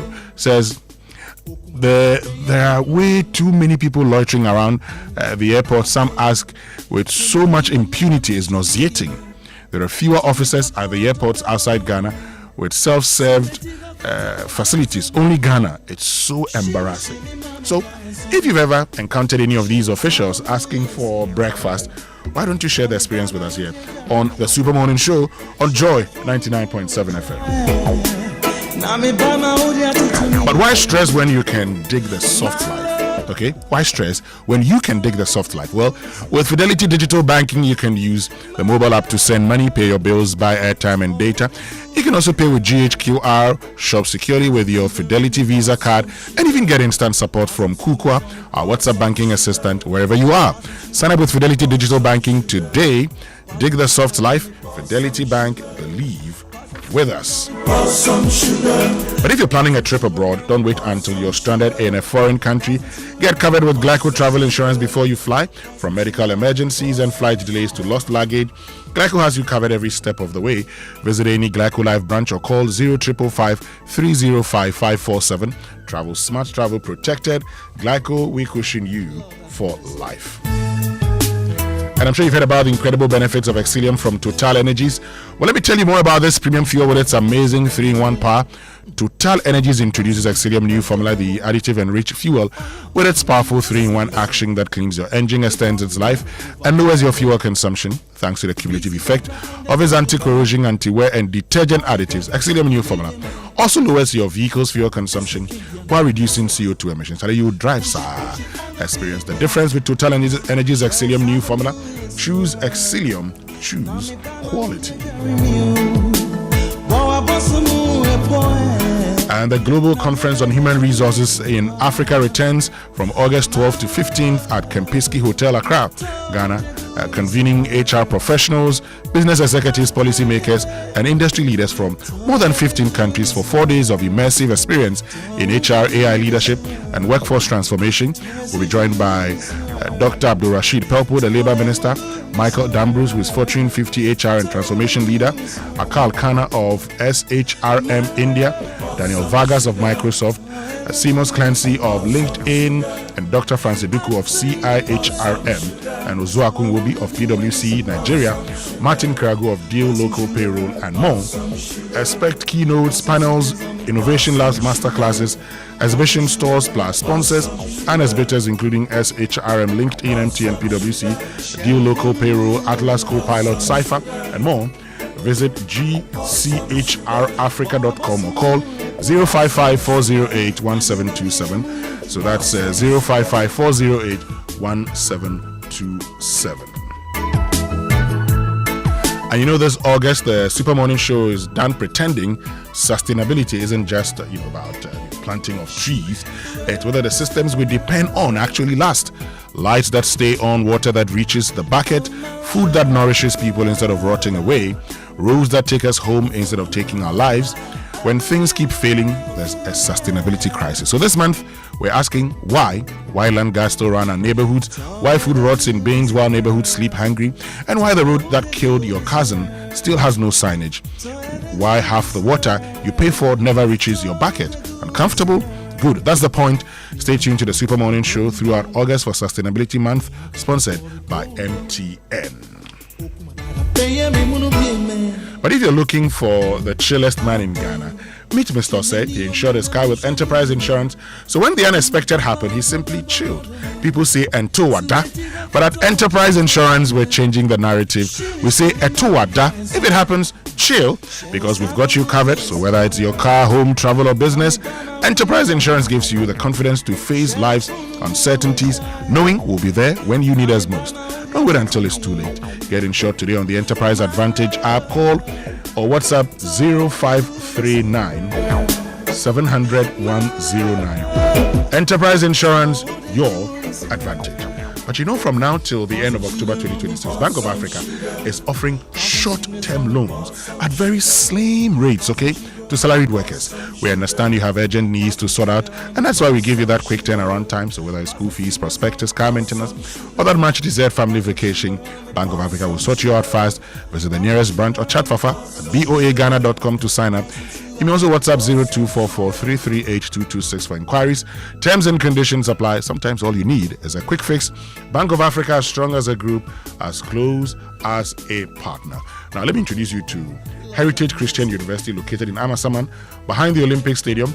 At Heritage, you're assured of values-driven education that prepares you for the world of work and challenges you to turn ideas into businesses that feed families and employ communities. Admission is in progress for a wide range undergraduate and graduate programs. Call 0547 777731 or 0532 373100 or visit hcu.edu.gh for more information. Heritage Christian University, educating compassionate, entrepreneurial leaders. I'm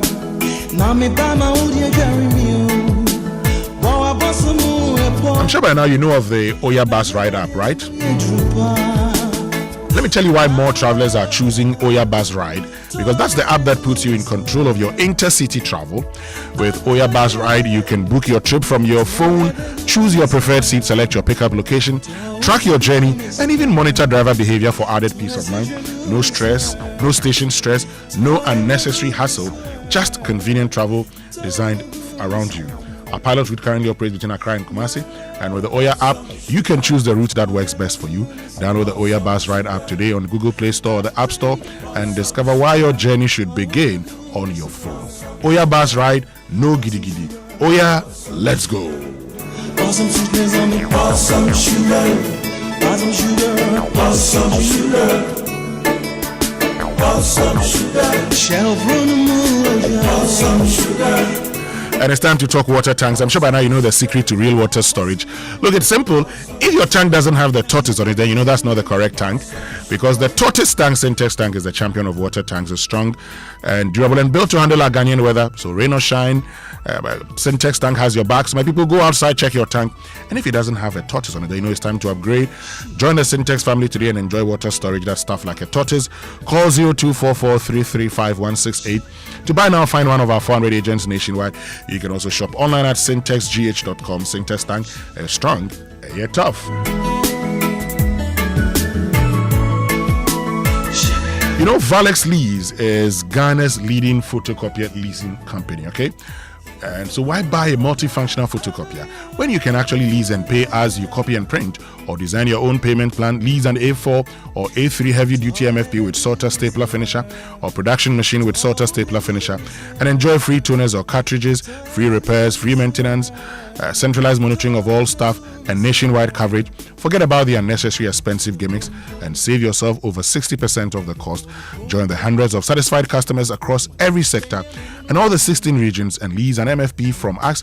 Visit us at valexlease.com, VALLEX lease.com, or call them on 0244644048 or 0535208661 or 0208-603-312. Remember, Valex Lease is a wholly owned Ghanaian company. Terms and conditions apply. Valex Lease, affordable document management solutions.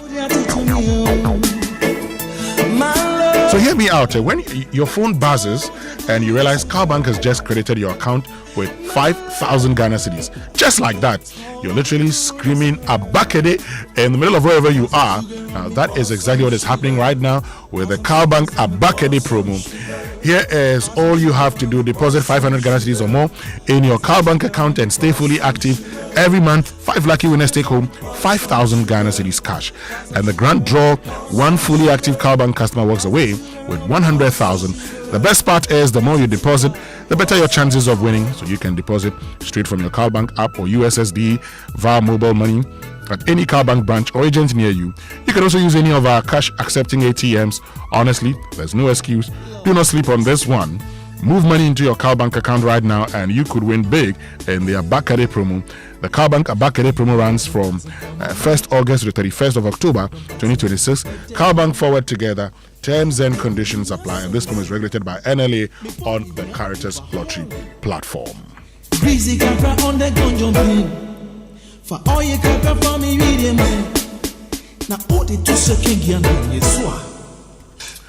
I know many of you are sending your messages. This one says, the whole corruption, bribery narratives emerges from the Eurocentric discourses usually generated from the West on Africa development. And this one says, gift and presentation are part of Ghanaian cultural practice. The whole corruption, bribery narratives emerges from the Eurocentric discourse usually generated from the West on African development. And this is coming from Asante. Thank you very much, Asante. Stay with us. When we return after these messages, we'll bring you sports, birthday messages, and food for thought here on the Super Morning Show. We'll be right back. Your home could be anything you want it to be. It could be a stadium. It's just 12 yards out. He shoots. Oh! Hey! Yes, What a strike! It's a goal. Or a gaming arena. Yes! Let's go!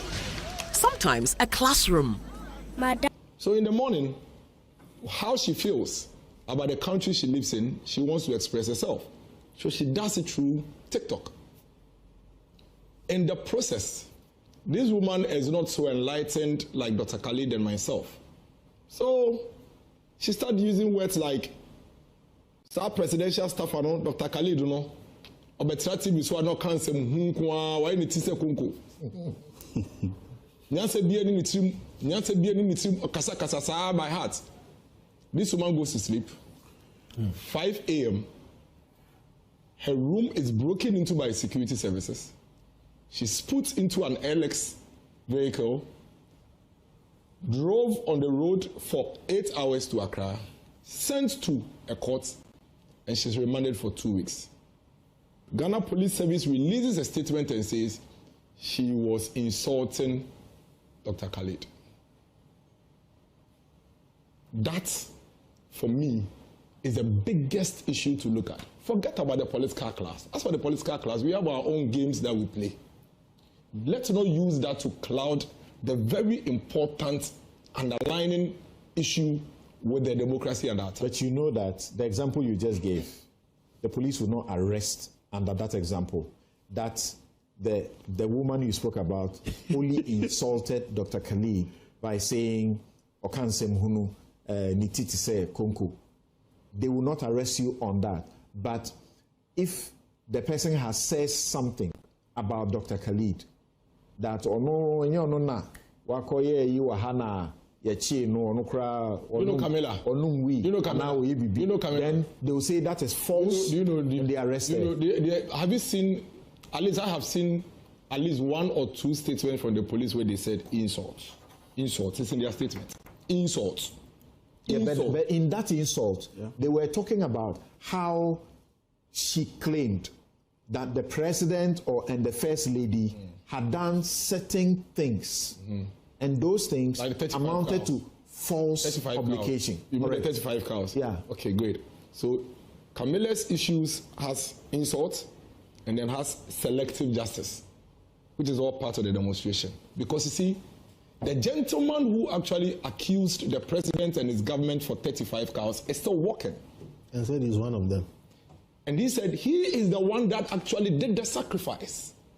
Self-confession. He says, I did it on your behalf. Selective. And that you can ask the national chairman. He is my witness. Camilla insults the president, references the gentleman, and Camilla is in jail for a year. If you don't think this is dangerous, then continue living in the bubble. Good morning, my brother. Senior colleagues and friends in the studio and people of Ghana.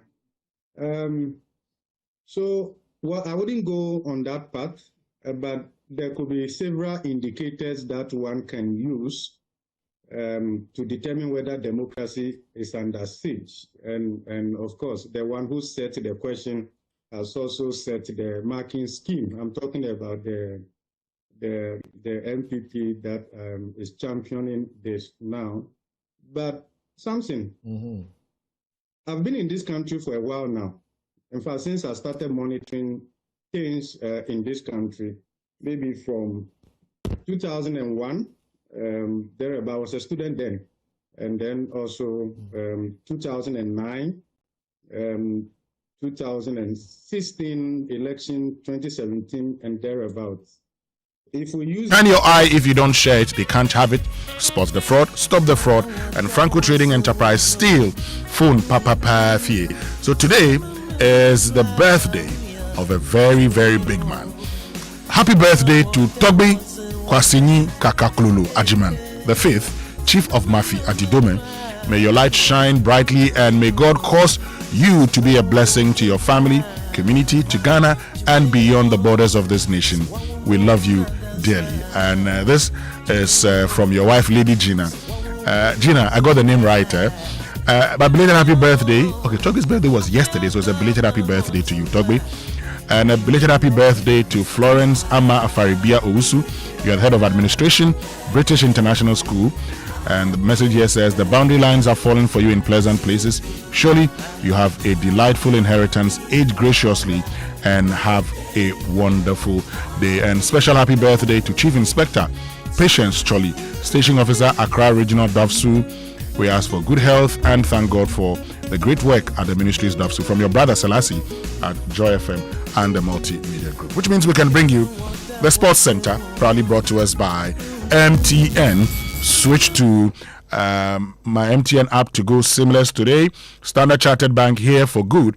And DSTV, your home of entertainment, as well as high sense everyday prices for everyday people. And you know, some days business goes well, and some days one unexpected expense can throw all your plans off. That's part of the hassle, right? So when you need a little support to keep things moving, Kashigbe Kra Misika by Adeshiman Savings and Loans Day for you. If you're an MTN merchant, dial *171#, go to Financial Services, select Loan, select Misika, and follow the prompt. You could qualify for an instant loan of up to 5,000. In times like this, you say to yourself, Misika Day for you. And you know, for 130 years, Standard Chartered has been more than a bank.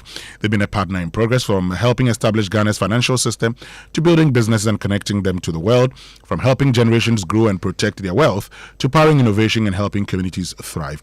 Today, we stand on 130 years of heritage to power ambitions and unlock opportunities, 130 years of expertise to drive cross-border connections that move businesses forward, support your financial and wealth aspirations, and to sustainably impact communities. As always, we believe we can achieve more by partnering together. Standard Chartered, here for good. But if you're looking for premium electronics and home appliances at unbeatable value, choose Hisense, Ghana's trusted brand for innovation, quality, durability, and affordability. From world-class televisions, refrigerators, chest freezers, and air conditioners to a complete lifestyle range, including laser TVs, gas cookers, washing machines, smartphones, sound systems, water dispensers, microwaves, blenders, rice cookers, kettles, iron air fryers, and much more, Hisense has everything you need to upgrade your home and everyday living.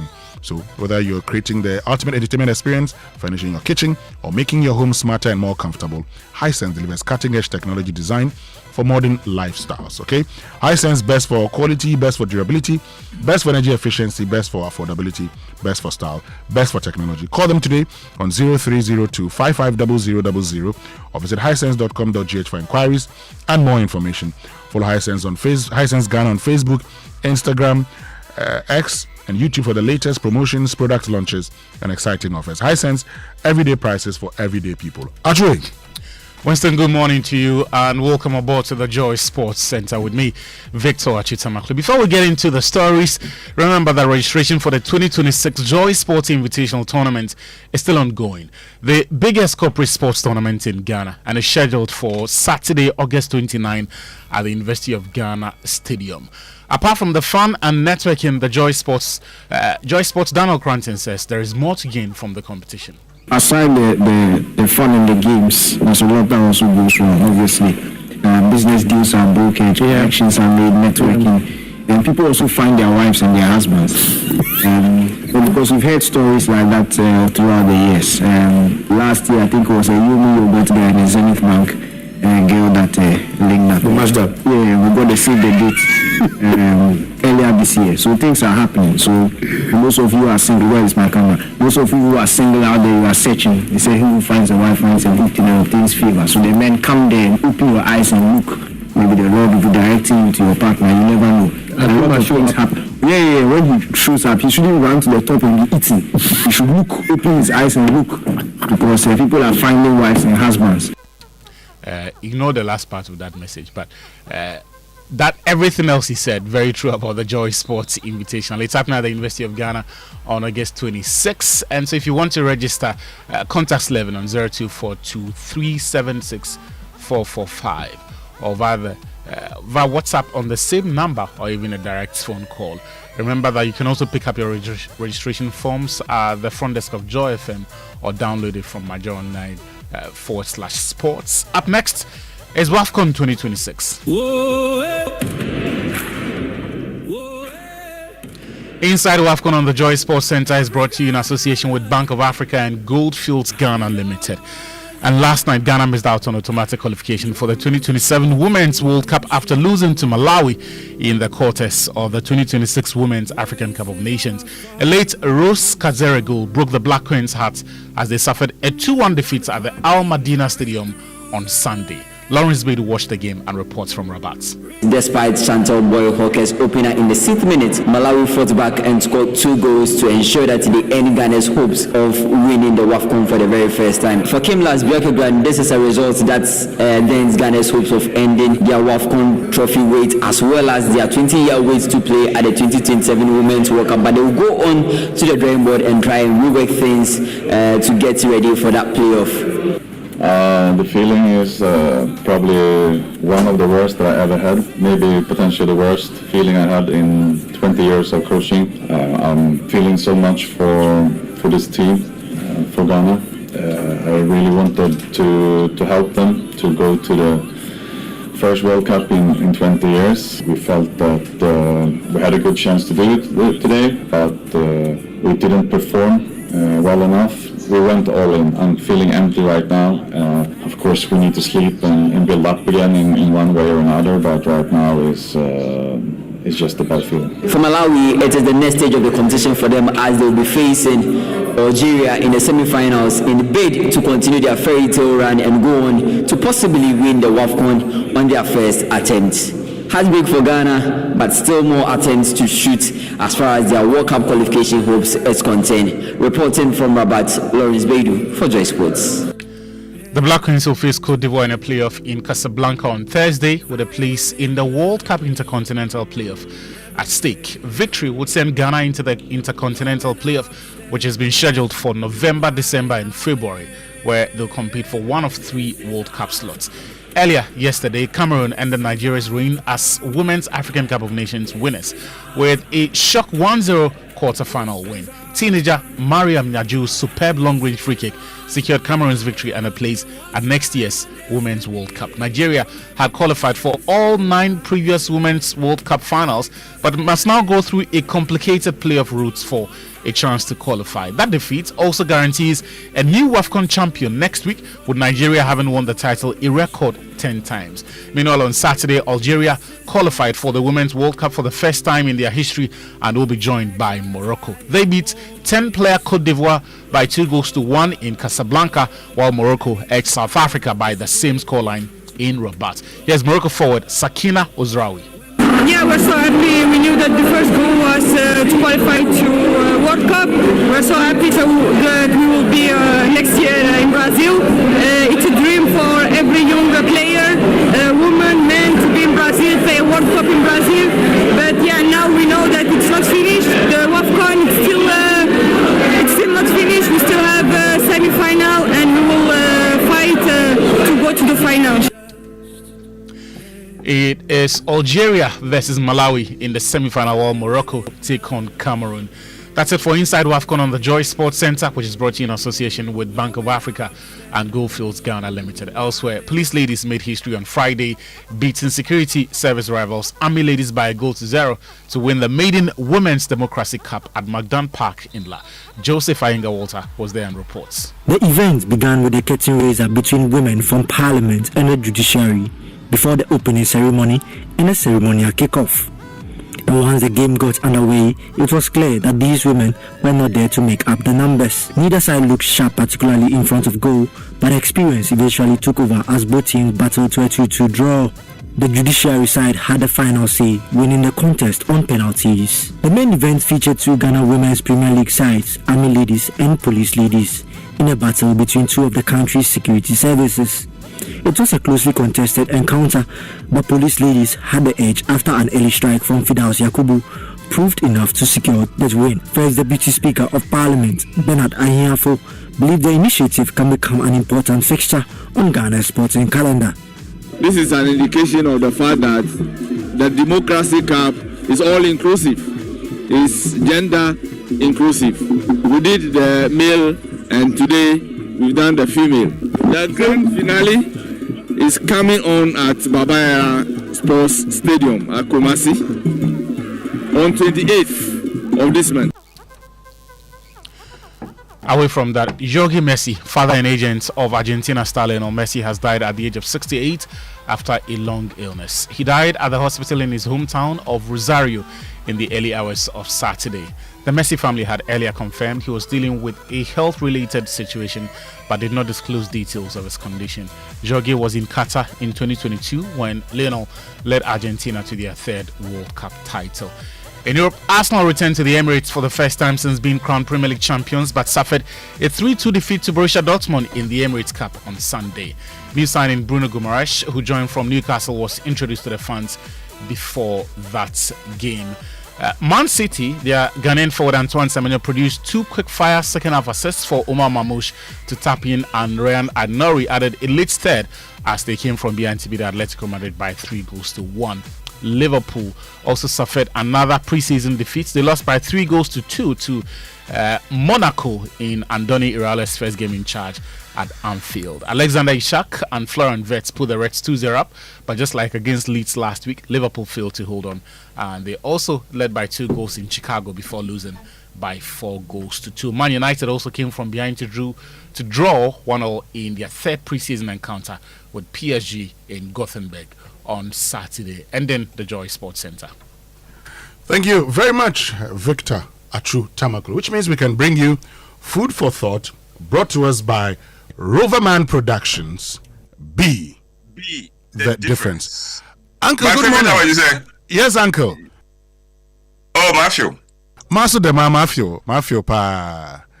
And it's good to be back and hearing from you. You know. Yes. While on leave, I tune in.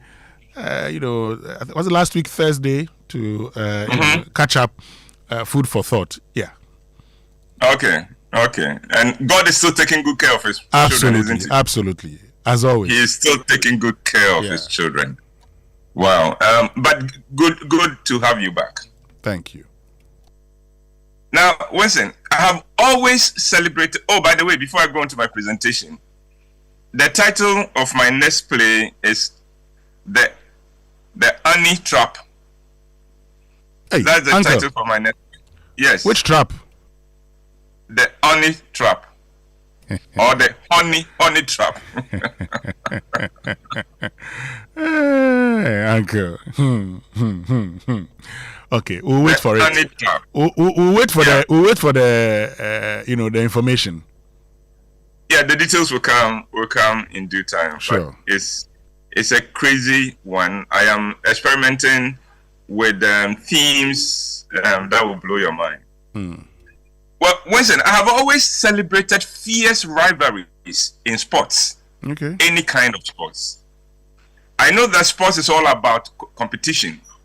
That is normal.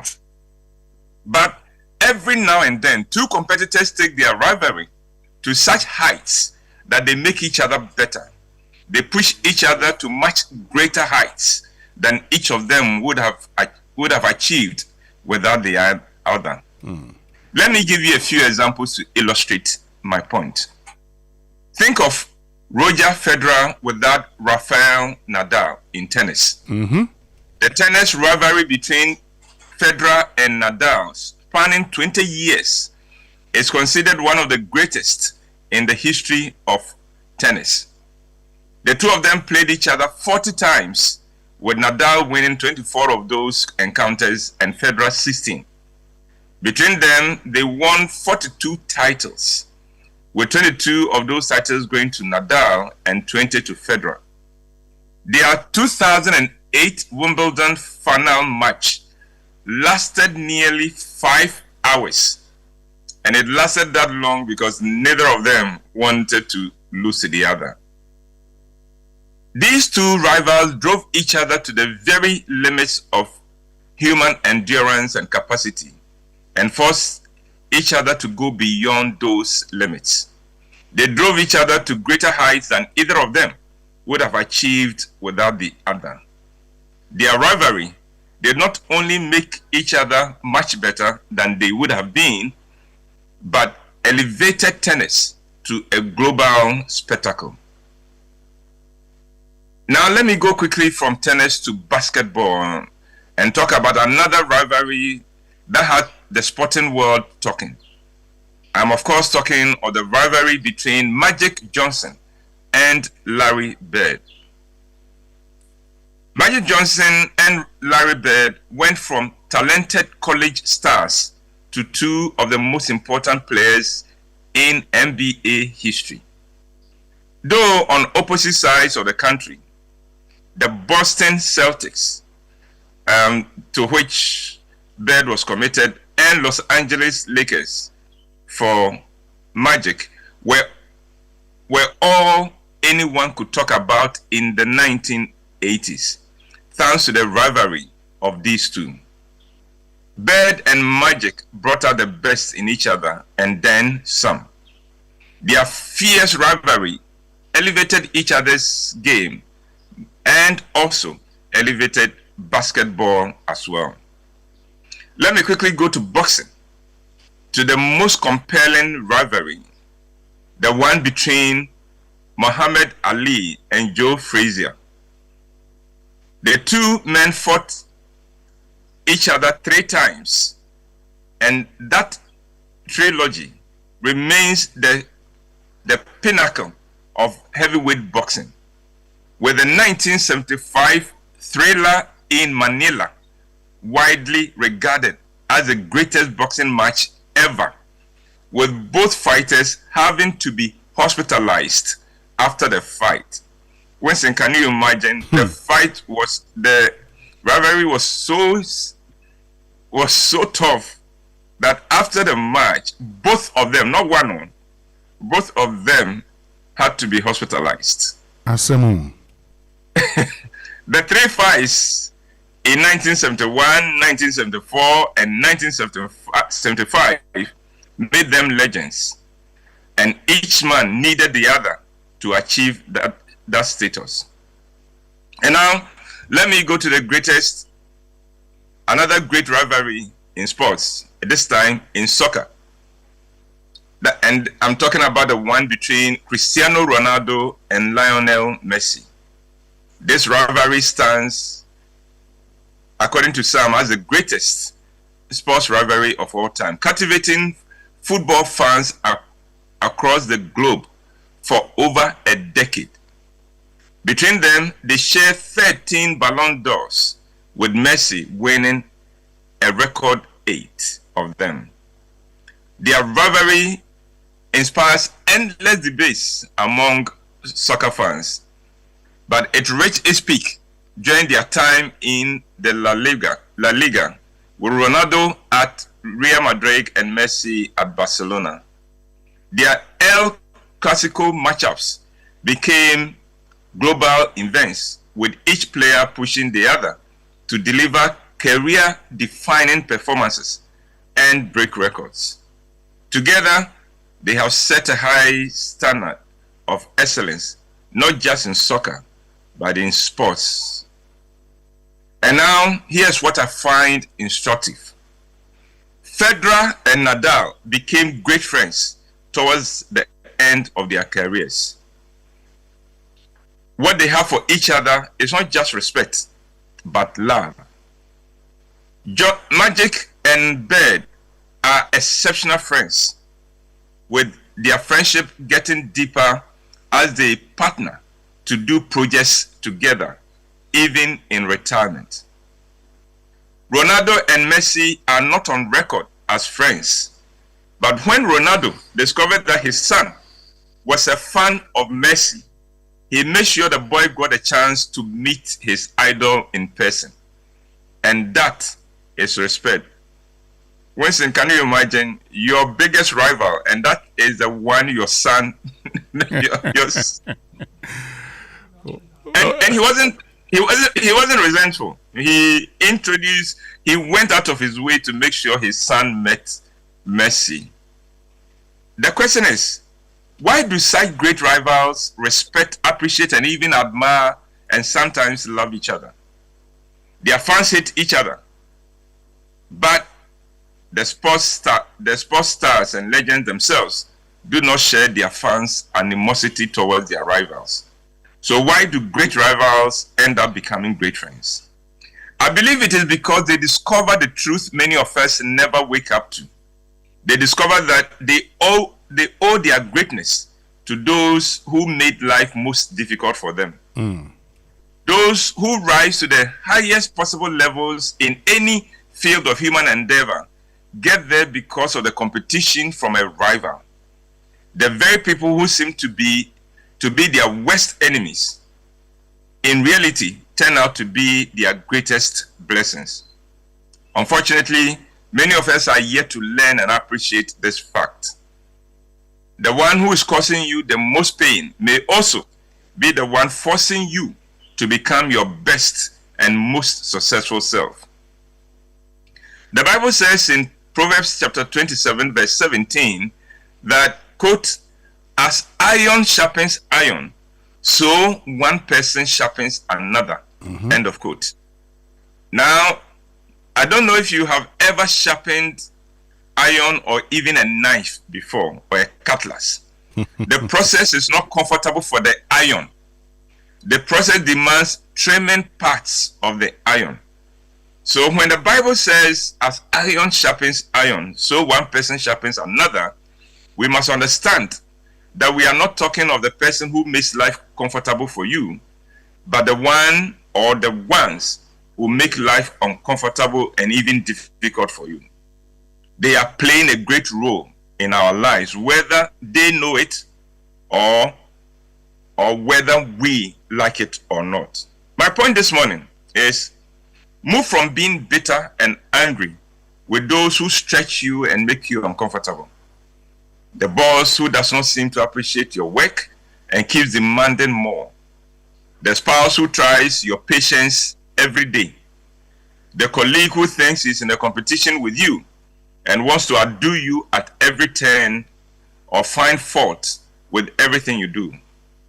Someday, when you look back on your life, I promise you that you will think of those people as angels God sent to polish you up and force you to elevate your game and your life so you could live your best life. Today, it may not seem like that, but trust me, some of these people are the iron sent to sharpen your iron. And Winston, that's my presentation for this morning. Good presentation. Daddy Luma was asked one day how he feels when, others talk about other musicians. His response was that, well, if these musicians weren't there, how would many people see him, Daddy Lumba, as a good musician? Yeah. That's right, yeah. You recognize him because of these other musicians. That's right, yes. And so competition is good. But on Thursday, I'll share with you my personal experience of sporting rivalries. Oh, okay. Is it the one in secondary school or in when you were in middle school? Neither. Oh, okay. Okay, I thought it was the 100-meter race. No.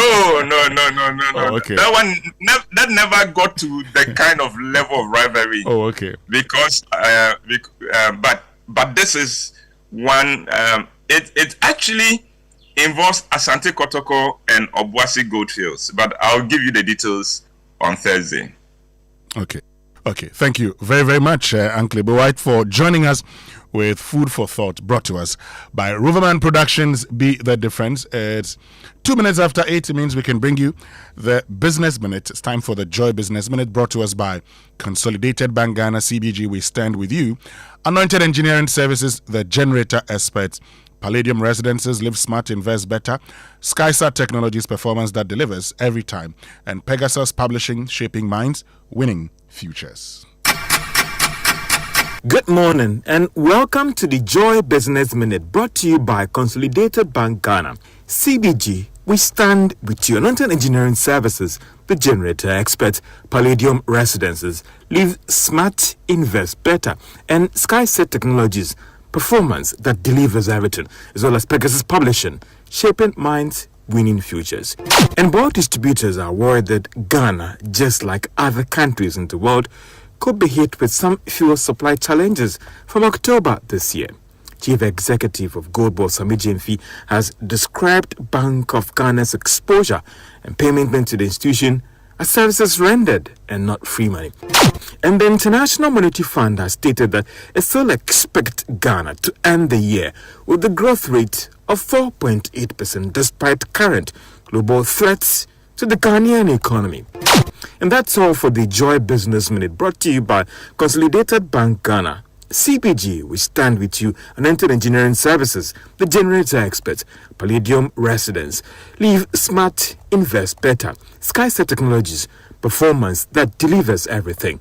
And Pegasus Publishing, shaping minds, winning futures. Welcome back, and thank you very much for staying with us. And if you do business with China, right, you know that making payment isn't always straightforward for businesses. It often means sourcing US dollars, absorbing multiple currency conversion costs, and waiting days for suppliers to receive payment. For importers, every delay can hold up shipments and slow down sales. And for individuals paying school fees, medical expenses, or supporting loved ones in China, the process can be longer and more complicated than it needs to be. Stanbic Bank, in partnership with the Industrial Commercial Bank China, has introduced CIPS, that's CIPS, a faster, secure, and direct way to make payments to China. Now, with CIPS, you can pay in Ghana cedis while the recipient collects in Chinese yuan directly. This way, you save money and time. Trade with China, pay directly. Visit your nearest Stanbic Bank branch or speak to your relationship manager today. Call them on 0302 815 789. And Anointed Engineering Services Limited is into the sale of ultra-silent, fuel-efficient diesel generating sets with sizes ranging from 5 kVA to 3,000 kVA at competitive prices. And for every generator you acquire, you will enjoy a 5-year warranty. They also undertake maintenance and repairs of all kinds of diesel generating sets. Their services include A 24-hour emergency service, sale of genuine spare parts, reliable rental service, professional advice, sale of tower lights and rental. Locate their East Legon branch at 26 Boundary Road, Legon, close to AH Hotel, and head office at number 77 Anointed House on the main Odoko Malam Highway. Near the Odoko traffic light, they also have 21 branches nationwide, and they're into skill training. They have a training school that trains students in generators and plants, auto mechanics, electricals and controls, and solar installations, offering 80% hands-on training and 20% theory. So call them on 0243-480-334 or 0246-423534. Anointed, the generator experts. Let's get interactive this morning. Social media messages on the Super Morning Show brought to us by EcoBank, the Pan-African Bank, number 10 liver salt, a refreshing relief, and Cowbell Coffee with you every moment. So do you know how money really moves in Ghana? Well, at EcoBank, we know it doesn't move only on payday. It moves every day, connecting Ghanaians with their families, communities, and businesses. You know, it's airtime sent to a sister, transport money for daddy, support for a cousin's education, contribution towards family funeral, and a helping hand when it matters most. In Ghana, money is more than a transaction.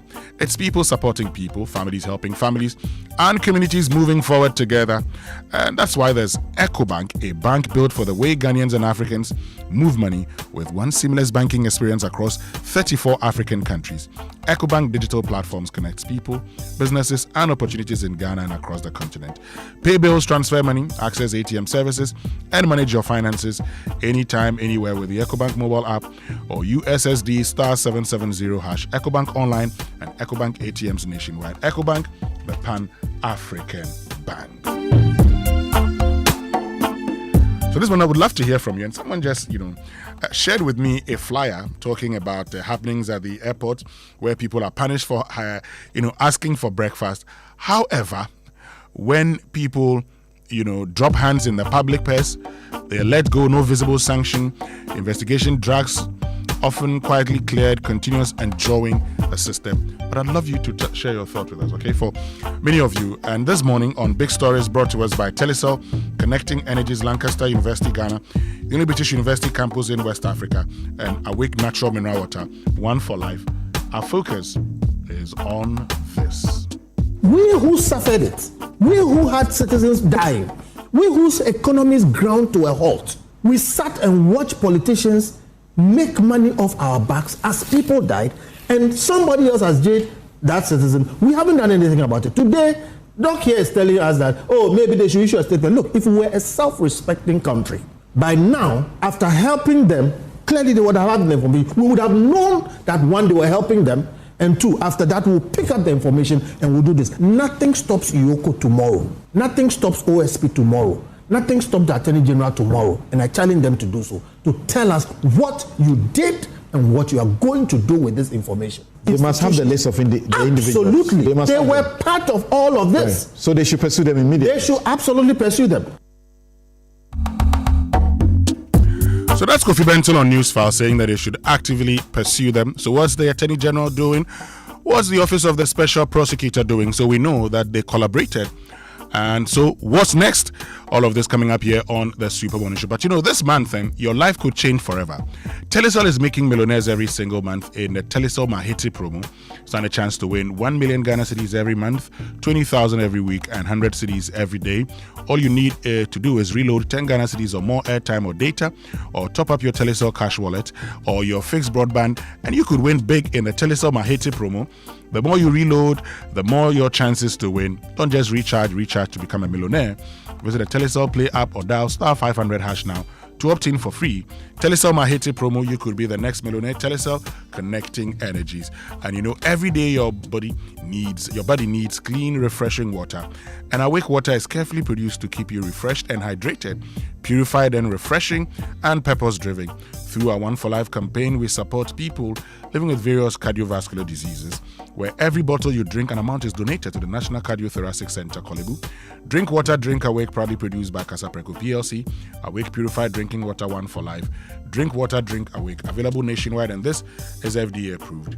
But look, these days, some mattresses are being made from all kinds of unsafe materials that are not fit for sleeping surfaces. Buying inferior and cheap mattresses may seem like a good way to save money, but do not fall for the trap. If you haven't slept well, you cannot work and think well, and you are ultimately putting your health at risk. which can cause you a lifetime of discomfort and chronic pain. As responsible citizens, we should invest in safe, durable, and certified mattresses. And that's why we must all raise awareness to protect families across the country. Latest Foam remains the tried and tested brand we all love. For almost 60 years now, they offer you unmatched quality and durability for every Ghanaian home. Make the smart choice. Talk to them on 0302-231155 in Accra and then 0322029365 in Kumasi for all your inquiries. You can also visit them at latestfoamghana.com and all their social media platforms. Do not settle for less, go for quality. Buy Latest Foam or else you did do yourself. Latest Foam, your partner for life. We're going to return after these messages. We're going to break down, this whole case of, millions of dollars paid to government officials, government officials in Ghana for an emergency power agreement. My friend Isaac Kofi Ejay will be joining us. He's the head of Joy Research to have a better understanding of all of these things here on the Super Morning Show. Stay with us. We'll be right back after these. If I become a millionaire, I will this year's stake, then perhaps our democracy has been under siege all this while, and we have lived with it, probably. Let me put it that way. But we've had enough data. We've had, under the Fourth Republic, we've had the two main political parties, they come and go and all of that. The narrative, to some extent, something seems to be the same when they are in opposition and seems to be the same when they are in government. Not long ago, I would say not long ago, from 2017 to 2024, end of 2024, if you examine content analysis of the Facebook postings and all that happened with NDC, you are likely to infer these themes across. I mean, in fact, even the setting up of the office of the special prosecutor, something you recall, the discussions that came from the NDC, how they viewed it and all of that. Then again, you can also look at the MPP when they were in opposition from 2009.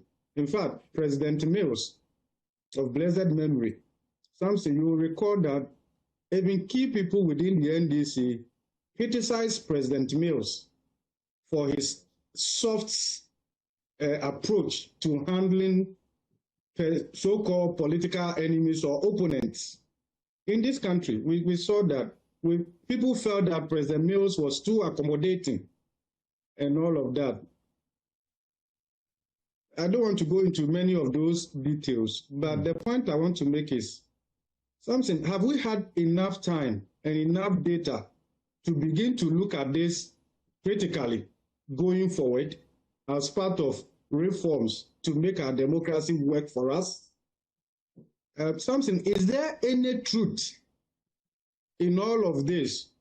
We can examine the data, the posture of the NDC in opposition, the posture of MPP in opposition, the posture of these two main political parties when they are in government also. Is it possible that we can go beyond I do you, you do me and all of that and begin to look at whether there's some element of truth in this?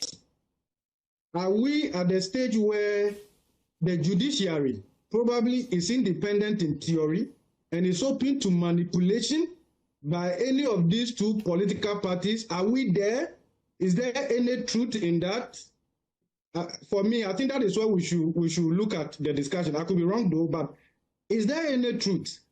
Is there any truth that we can leverage to reform, ask for serious reforms?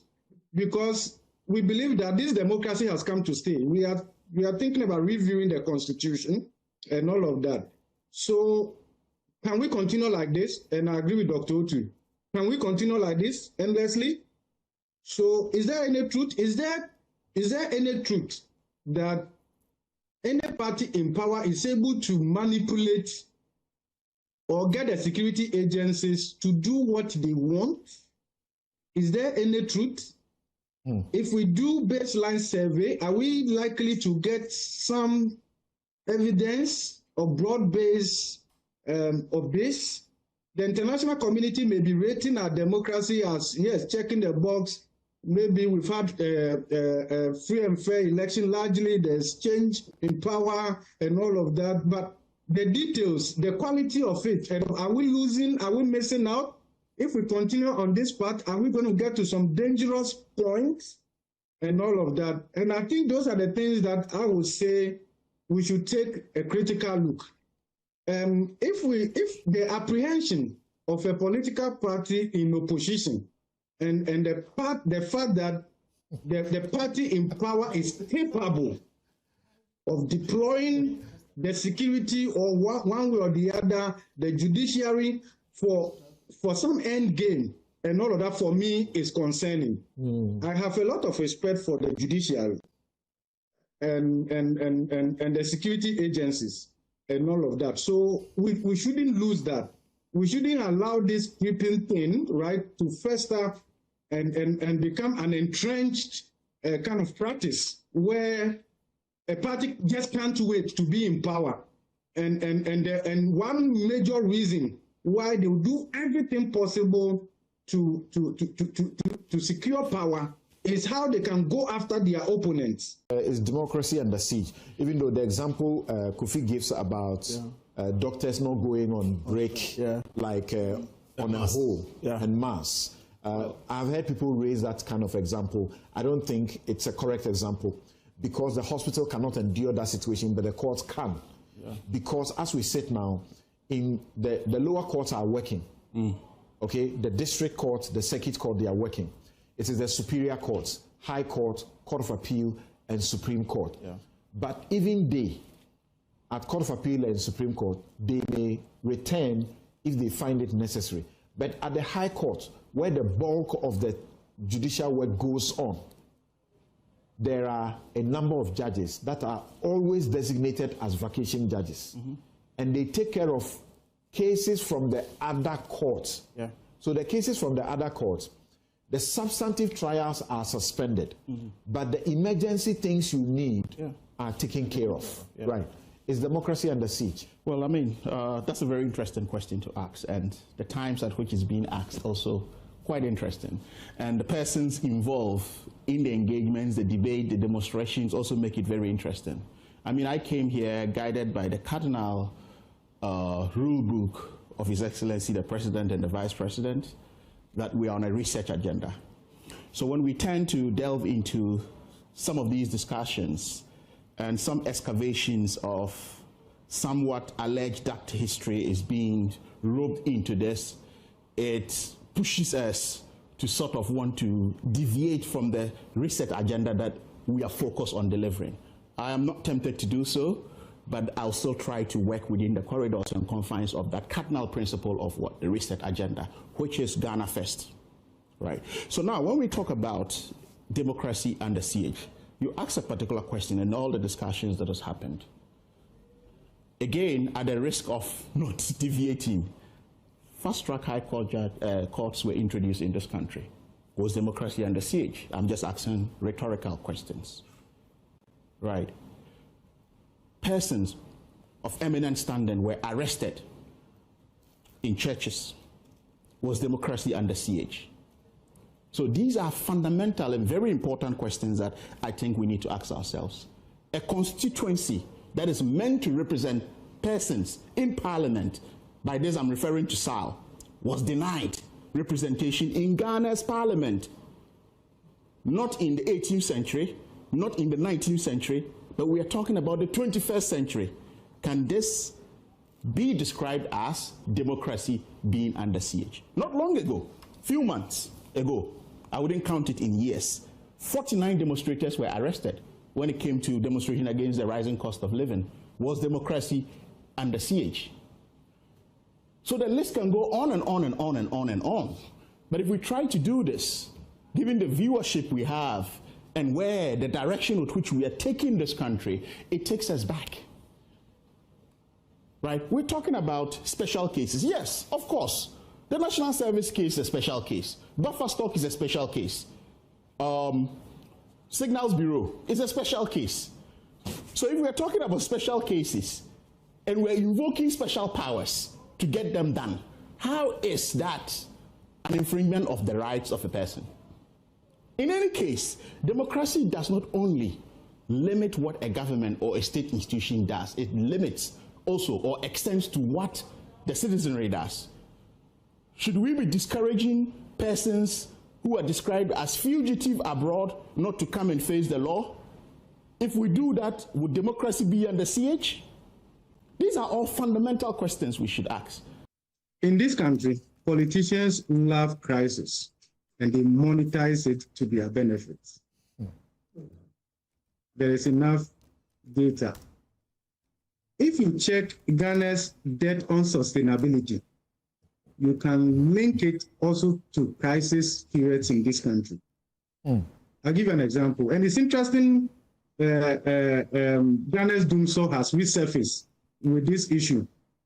If you look at the fiscal deficit that Ghana recorded between 2012, 2013, 2014, it was this unsustainable fiscal deficit that led us to that particular IMF program that happened right after.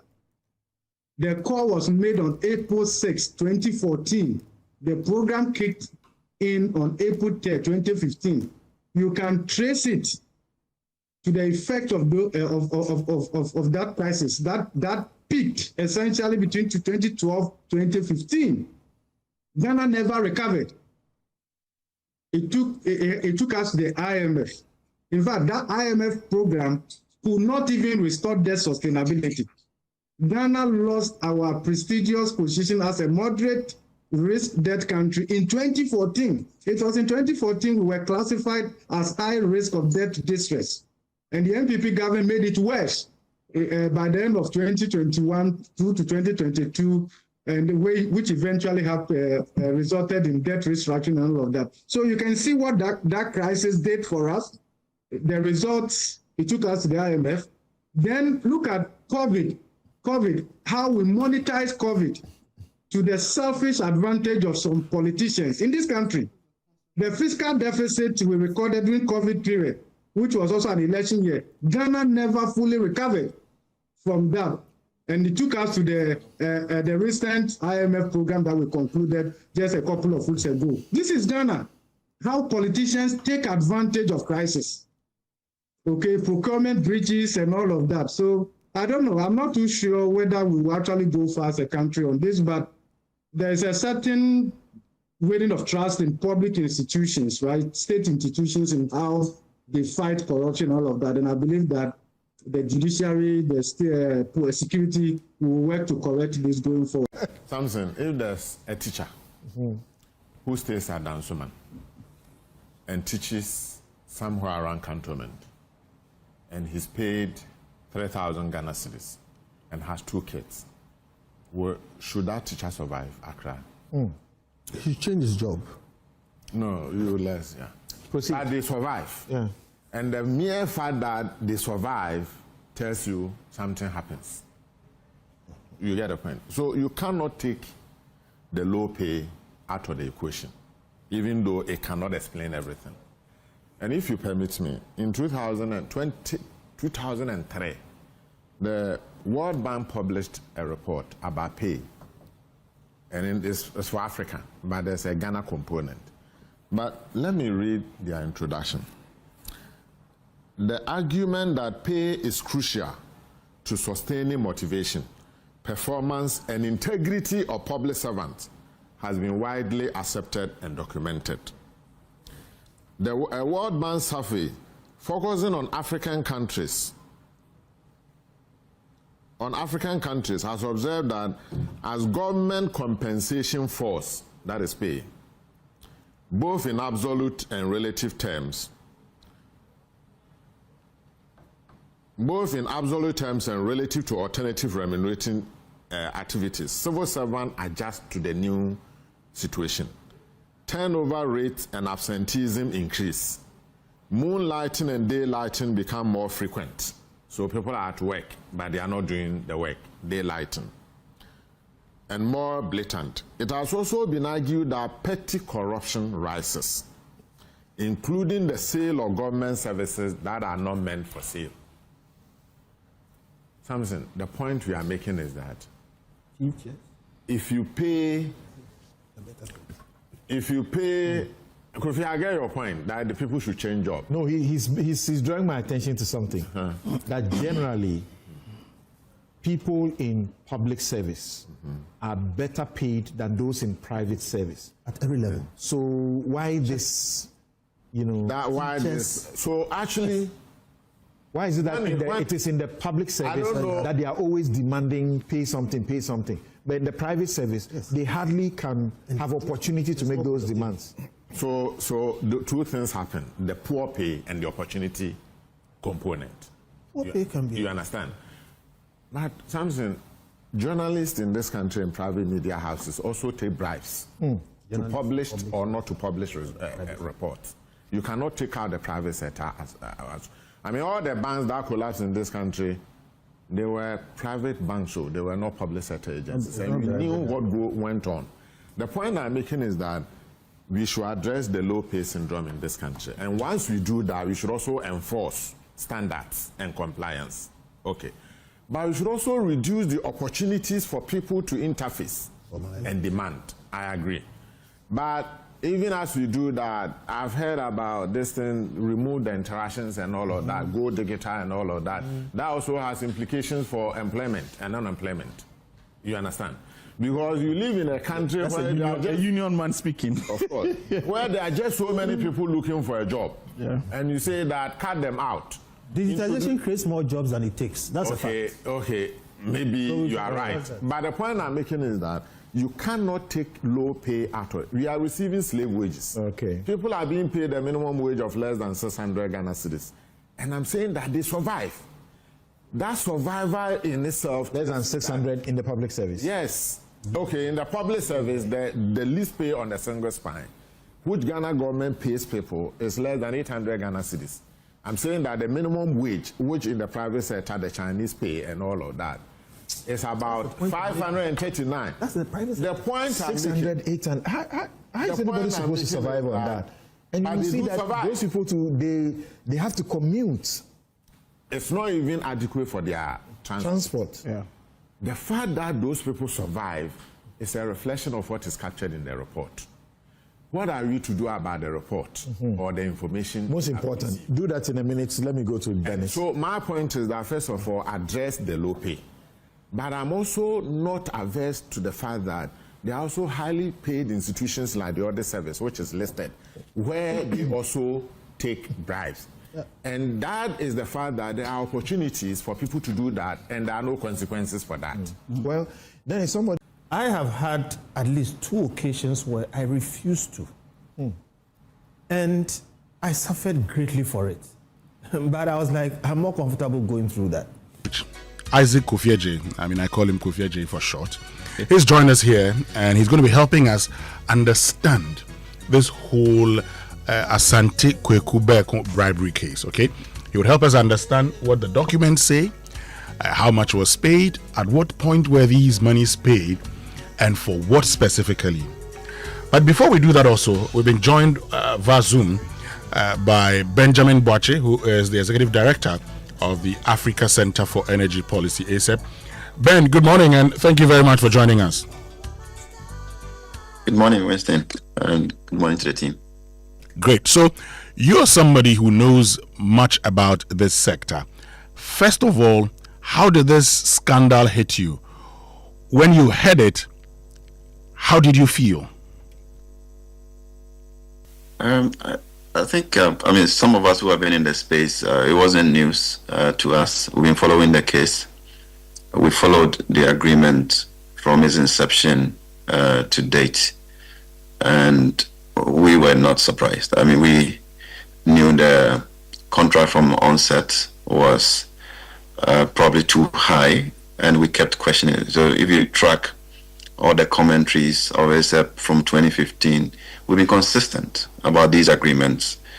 We kept highlighting them in our report. You can, if you put it in the ChatGPT or any, to pull what ACEP has said about this agreement, you will know that it's pretty consistent with what the outcome of this judgment is. So we were not surprised, except that some of the numbers we've heard from the core. Perhaps, I mean, when you hear some of the deals and the way they are structured, you would assume that maybe a politician gets $100 million, $200 million out of those transactions, and looking at how crazy sometimes the numbers look, and then only to find out that it can be as cheap as 1 million, 5,000 to somebody in a technical position to deliver a job for the people of Ghana, and they can, be bought by $5,000.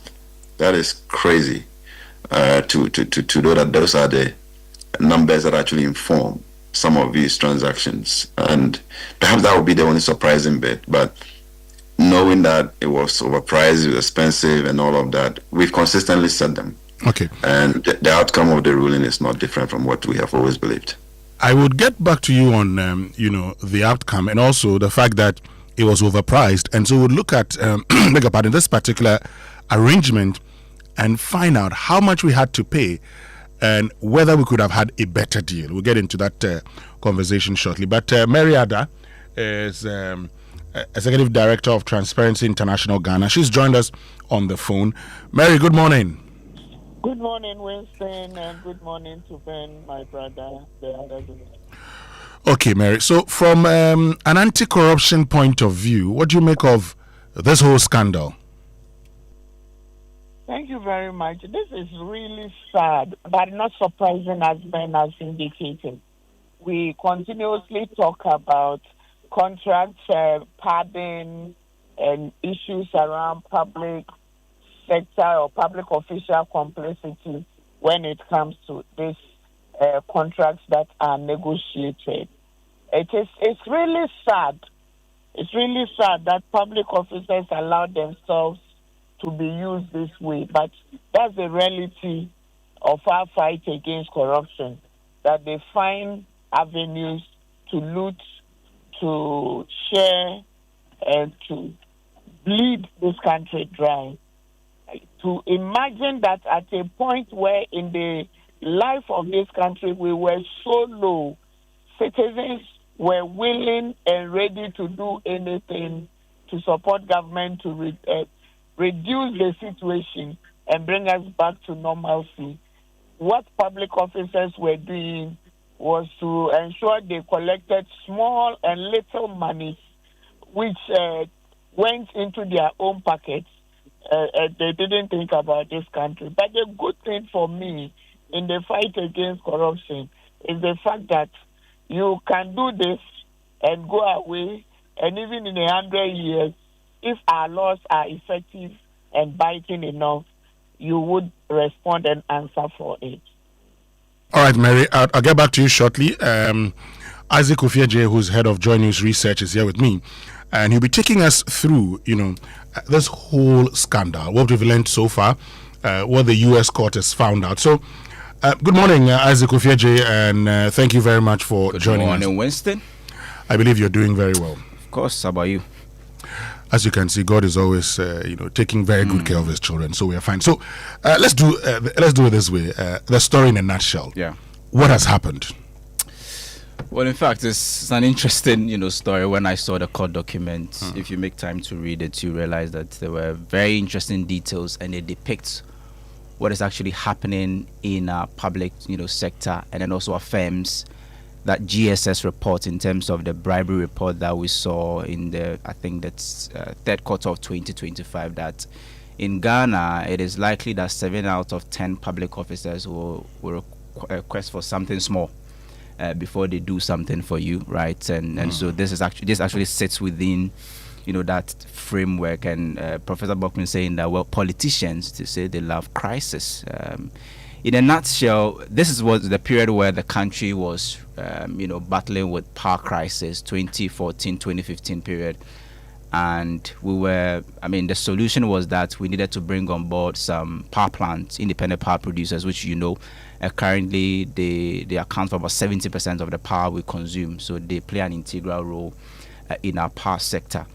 And in terms of one of the contracts that was signed between the government of Ghana and AXA Energy, the court document, as we have seen, proves that there were bribes that were paid before the contract went through, and the person who actually facilitated this whole arrangement was Asante Berko, right? That is why he's at the center of this whole equation.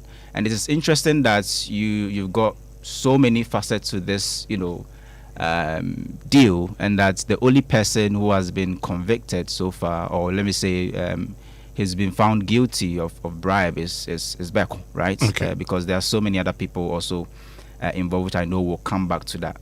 But it's important to put across that this were the contracts that we signed that led us to the payments we make in our energy sector, the excess capacity payment. The take or pay exactly. Agreements. Okay. Where according to that independent audit that was done and work done on those contracts, we pay in excess of about 500 million US dollars as a result of excess capacity that we pay. Okay. If you add other charges, we pay close to about 1 billion US dollars. And our energy sector was one of the key reasons why, and IPPs was one of the key reasons why we had to go to the IMF also for the bailout package, and also causing that financial loss to the state. Now, Kofi, you talk about the fact that in 2014, 2015, when the period of doom saw, lights off, you have lights on for 12 hours and the lights are off for, say, 24 hours. And so the government was desperate, for anyone who could build a power plant quickly. Yeah. So Berko's job at Goldman Sachs was to connect the Turkish company, that's an energy company, that's AXA, with the government of Ghana, and Goldman arranged the financing. If it worked, we're told that Goldman was expected to earn about $11 million in fees and would own 16% of AXA, right? In fact, Goldman Sachs owned 16%, had 16% stake in AXA. Yeah. Now, why did he have to pay to win that contract? Well, if you look at the whole arrangement, just like you said, it was an emergency situation. So to beat competitors, because it wasn't only AXA that was in the equation, there were other bidders as well. And so this was to facilitate so that AXA can get the deal, right? And another aspect has to do with the removal of resistance, because Berko, is a dual citizen. He knows our system, and he knows that definitely there will be resistance. And so how do you do that? You need to pay your way through, and that's what he simply did.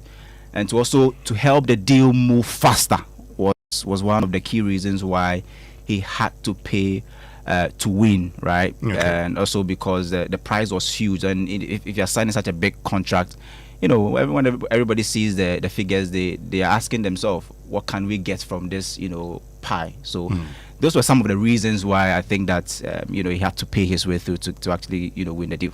Okay. Now, it will be important to understand, because we know that the U.S. laws are against these things. Yeah. So certainly that would mean it will not be easy. You cannot straightforward get into it. How was the scheme worked out? How did they work out that scheme? Well, so Berko, just like you said, he knows the system, right? And his job was to help get a deal through, right? And so he, according to the court document, there were fake consulting companies that were set up to actually help facilitate, this deal. And Goldman Sachs. In effect, he set up consulting companies. Yes. Just to receive bribes. And disperse them to Ghanaian authorities. Exactly. That was the whole scheme, right? Okay. And Goldman Sachs was in the deal until they found out something fishy somewhere around June 2015. They realized that if you look at the cost burden of what they had done so far, the saw payment that were made, and Berko was asked what those payments were for, and he said they were for local facilitation. Some, he says, those were for visa facilitation, other things that were paid to get this deal through car rentals and all of that. But Goldman Sachs was not satisfied. Their compliance team were not satisfied with the response Berko gave, right? So they had to go ahead with the investigation, and through that, Berko himself decided to resign, right? And then Goldman Sachs, actually, because this is bank money, and if you look at the accounts, there were money laundering and other things in there as well. So if you look at the scheme, the whole scheme was that Berko becomes the middleman, set up the consulting companies, get the money through to Ghana, and do the disbursement on behalf of AXA. And so they used fake invoices, the name accounts and cash withdrawals to hide the trail. and money would move from Turkey to Ghana through banks in New York. And this is why we're told America had the power to prosecute. Okay, so let's look at the bribes that went out to Ghanaian officials. Let's look at, the first wire in April 2015, second in May 2015, and monies that were paid to 5 officials flown to Turkey to inspect equipment, as well as a later reimbursement settlement wire, which is a specific charge in count 2. Tell me about them. So the first wire came, I think, was around $500 million, right? 500,000. 500,000, sorry, dollars, and that came from Turkey to Ghana via New York, right? So that explains why the case was actually tried in Brooklyn, right? The $1.5 million also was a second wire, May 2015, invoice 2, that same day, to senior officials signed the deal, right? Who signed the deal for $1.5 million, and then $5,000 for each. Those who went to do the inspection of the equipment. This is where people are, pointing fingers at the committee members, PRC, and other stakeholders who are within, this chain. And then $140,000 was paid later. I mean, that was a later reimbursement. We understand that this is where PRC was mentioned, right? So, the utility company, which is expected to protect consumers, was also mentioned in this deal as well. Okay, so there's an itemized bribe list, the breakdown of funds in an email in August 2015. And we know that prosecutors quoted an actual email listing who got what. Tell us what it includes. Public Utilities Company Regulator, which is the PRC, according to the court document, got $20,000. And then a named Ghanaian official also got some $10,000. And this one is very interesting. The Ministry of Power Girls. Who are the Ministry of Power Girls? Okay. Well, let me just chip this in. I've been doing my checks, and I am learning. Yeah. What I've learned is that the Office of Special Prosecutor knows all those behind us. I see. Yeah, they have all the names. They know the Power Girls too. They know everybody behind this. What they've decided to do is to remain silent for now. Okay. And very soon, the Office of the Special Prosecutor, as I am learning, what I'm learning, will put out, all of these things. I see. Yes, continue. Power Team also got $25,000. Gridco Engineers. So this is a very 360, bribe scheme. Got $20,000. Parliament, $30,000, and the email said that that was all that was paid to Asante, and then travel visas for Turkey trip, that was about $45,000 to about $50,000, and then Asante himself also got some $35,000. Okay, as and his own cut. We're told the email ends with a phrase, "Kindly perform your magic," and a recipient was described as waiting for the holy rain. Yeah. So Asante was seen as Berko was seen as the magician. Okay. The holy rain is what sounds spiritual, but here it wasn't spiritual. It was just money. It was very physical. So how much of the money got to Berko himself? Well, so we understand that $75,000 was wired into Berko's own Ghana account on June 15th. He moved that amount, about $50,000 of it, to the US account, right? So $75,000 came through his bank account in Ghana, then wired back about $50,000 of that back to the US.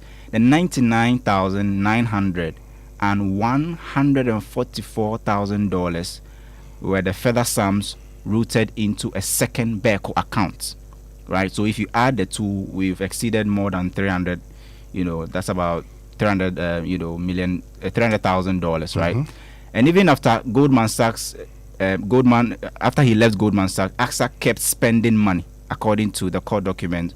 Over 1.5 million more was paid into Berko's accounts through 2016 to 2017, when he first became the deputy, MD for TOR, and then plus another 500,000 in February 2017. So even after he resigned, when Goldman Sachs, they said that there was something fishy, right? And he resigned and left. There were still payments made to Berko to facilitate the deal, because after Goldman Sachs decided that they were going to not continue with the deal or provide financing for the deal, We understand that the deal still went through. Of course, if you know AXA, they've become an important part of our energy sector. And so Berko was still facilitating, payment of bribes according to the court document, even after he left Goldman Sachs. Okay, so let's get to who built and paid for the plant. When did we sign this agreement? When did the plant get into Ghana? And do we still have an agreement with them? Of course, we still have an agreement with AXA, and at the I think just this year as well, we've even signed another agreement for them to build a gas plant. I think so in Kumasi. So we still have an agreement with AXA. The deal got through somewhere around 2016, 2017, right? And they've been providing more than 300 megawatts of power, to the country. So the deal actually went through, even though Goldman Sachs, decided to pull out. Okay, so the deal was signed in July. Parliament ratified it in July 2015. The plant itself got into the country somewhere in 2017. Okay, so it's 370 megawatts of power. Yeah. First power in April 2017 and full capacity in 2018. However, in October 2022, Ghana renewed the deal for another 15 years, right? Okay, and they're now building a second plant in Kumasi. Now, there's an uncomfortable part with October 2022. Ghana renewed the deal for another 15 years. So we still have a deal with AXA. Okay. And AXA is now building a second plant, just like I said, in Kumasi for 350 megawatts. Okay, great. Now, let's get back to... thank you very much, Isaac Ofieje, of Joy News Research Desk for, breaking down this whole ruling for us. There was a presidential relative. Somebody says that there's also a presidential relative. I don't know that part. Kofieje. Let me get that detail. Yes, while you get that detail, let's get back to Zoom because we have Ben Boache. So Ben, let's get back to it, and you've talked about this. I want to understand, based on the agreement, how much we're paying for a kilowatt of power and why you think Ghana could have gotten a better deal. Yeah, Winston. So if you look at the agreement that Parliament approved in 2015, cumulatively we're supposed to pay around $600 million for 5 years. Okay. For a 370 power plant that was deployed by AXA. So that was a commitment that we made. Of course, there are other factors that would have played out within that 5 years. We have to do the numbers to see how much we actually paid, because there were times that the plant was down, and therefore we wouldn't have to pay for those. But give and take, we probably would have paid around $500 million for the plant, because the fixed charges alone were around $400 million. So if you guarantee that will be paid, and then also some of the variable charges for the period that the plant was actually operational, we would have paid around $500 million for the period. But the point I was making earlier around some of these contracts, at the time that these agreements were being signed, we had all sort of information, but you couldn't put them out. Sometimes people feel we are magicians. We are not. We work with people, very decent individuals who are embedded in the system, who may not be happy with how some of these deals come about and how people bend backwards to allow the state to bleed from some of these transactions. And we had all sort of information that are being corroborated at this point. You look at PURC, for example, that is a technical agency of the state to make sure that before they approve this kind of money, $600 million for a 330 megawatt power plant, they have to do due diligence, have a model that look at actual cost of investment, what has gone into it, for which reason we have to pay 600 million plus for 5 years. They have to do that job, all right? And our information was that they knew exactly how much these plants were being procured to be deployed in Ghana. These are used plants, some of them 15 years, 20 years old, that were assembled by AXA to be deployed in Ghana. And in this market, if you pick the engine number of a power plant and even put it in Google, you will buy it from. You know the price at which it's being offered on the market and how the company is buying them to come and deploy. And we checked some of them. Some of the power plants, they bought them 1.2 million, 1.8 million, and then they pull it together, cumulatively about $30 million. So assuming that you came and you bought land, you shipped it in, you paid 1 million to a minister and everything else, you're not doing 60 million plus for that power plant. And then you can deploy that and get a guaranteed $600 million in 5 years. And all it takes is to pay 20,000, as we're told, alleged by the court. I mean, at this point, I don't know whether it's an allegation. It is not. The court says that's how much was paid, so you can go to town with it. Regulatory function, we're taking $20,000, $120,000, $5,000 to ignore their technical duty and allow such a transaction to go through without doing the actual work that needed to go into making sure that there was value for money. Okay. And you even have to account, when you're accounting for some of these costs and you look at just the contract numbers, you may be misleading the public because a lot of the debt in the power sector, the IPP payments and the rest of it, we're borrowing, on the market, sometimes at 8%, 10%, on the local currency. At one point, government was doing over 30% interest. So if we're doing that kind of borrowing and paying IPPs with that money, you have to now account for all the interest payments to date to be able to establish how much has actually gone into these kinds of transactions that we could have actually done better to save the public that amount of bleeding. So, Ben, let's do this one also. I'm interested in one thing. You've talked about the fact that, if you, put the engines in, you can actually determine. And because let's get the specifics. Based on the plant that AXA, procured for Ghana, what should we have been paying over the first 5-year period?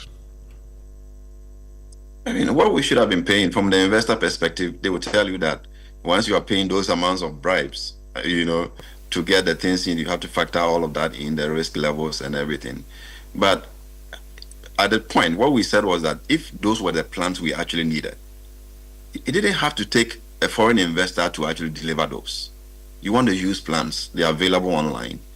You could find that money because you're going to even pay more than 70 million a year, to the investor.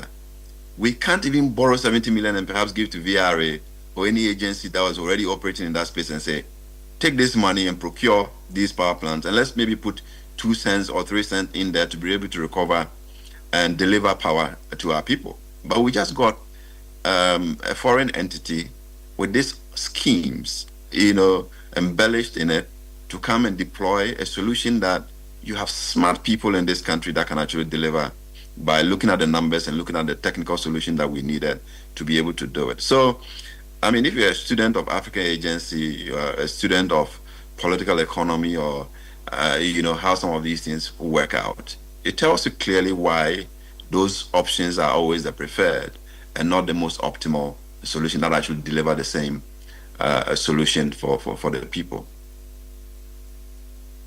We know that we renewed the contract in October 2022. Now, based on what has happened in the U.S. court, would you say that the country should consider a review of the agreement with AXA? The renewal was also another story. I mean, if you go through how it happened, how ministers really pushed for those renewals to happen. And let me tell you this, if you look at the whole 5-year period that AXA actually operated in Ghana, you check the record, the data is there, and Energy Commission's data. The money that we paid for the fixed charges, AXA was deployed 16% of its capacity for that period.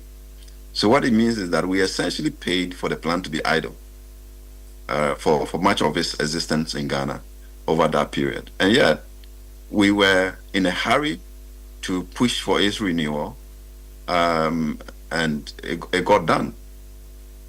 So your guess is as good as mine how that actually played out based on the framework that has been delivered to us by the court, now in evidence, and not in speculation or hearsay from people who may not be happy with it. Should we review it? Thorough research and tracking data from the court now tells us how some of these transactions happened, and you wouldn't be faulted for deducing how the renewal also happened. Should we review it? I mean, we've consistently said this from, I mean, recently we even had to beg for some haircuts, I mean, under the ministry's review. And the ministry did a review of some of these contracts, negotiated for haircut, but because you had contracts with them approved by Parliament, there was a limit to what you could do, right? Some savings, I think about $24 million were given to us as savings. But of course, if these were the kind of things that played out for us to commit the state to those numbers, we will have to leave it to the investigators to see how, on our side, I mean, I'm happy that you said that the special prosecutor is interested, and how quickly they will be able to do that, we are not sure. But they will perhaps be able to look at it to say how legally some of those payments could be reversed, or we could call back to see how much savings we can still get based on what we are finding out at this point. And Ben, I mean, I know that you've worked on a lot of these things, and that's why finally I come back to my question. Because you say your guess is as good as mine, you know, if this is what we got, and if these were old machines brought into this country, you say we could have found a loan. I'm sure even government of Ghana could have made that funds readily available to VRA. Based on all you know, and based on the committee work you're doing, should we consider a review, downward review of the current arrangement?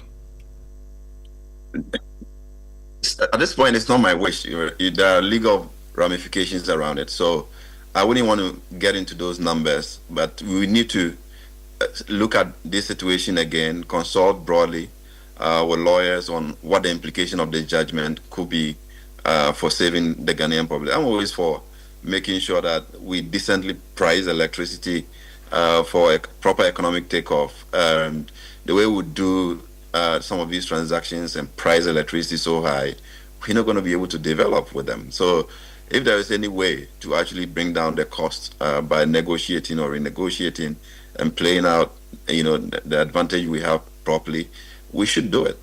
So perhaps we should be talking to the lawyers based on this judgment. What are the opportunities we have in law for us to actually deal with the situation as it is now?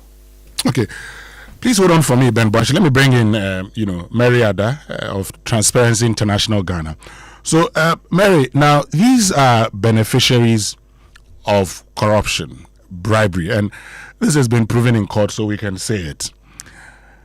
Is there any justification now to continuously do business with an entity that bribed their way into an agreement with the people of Ghana?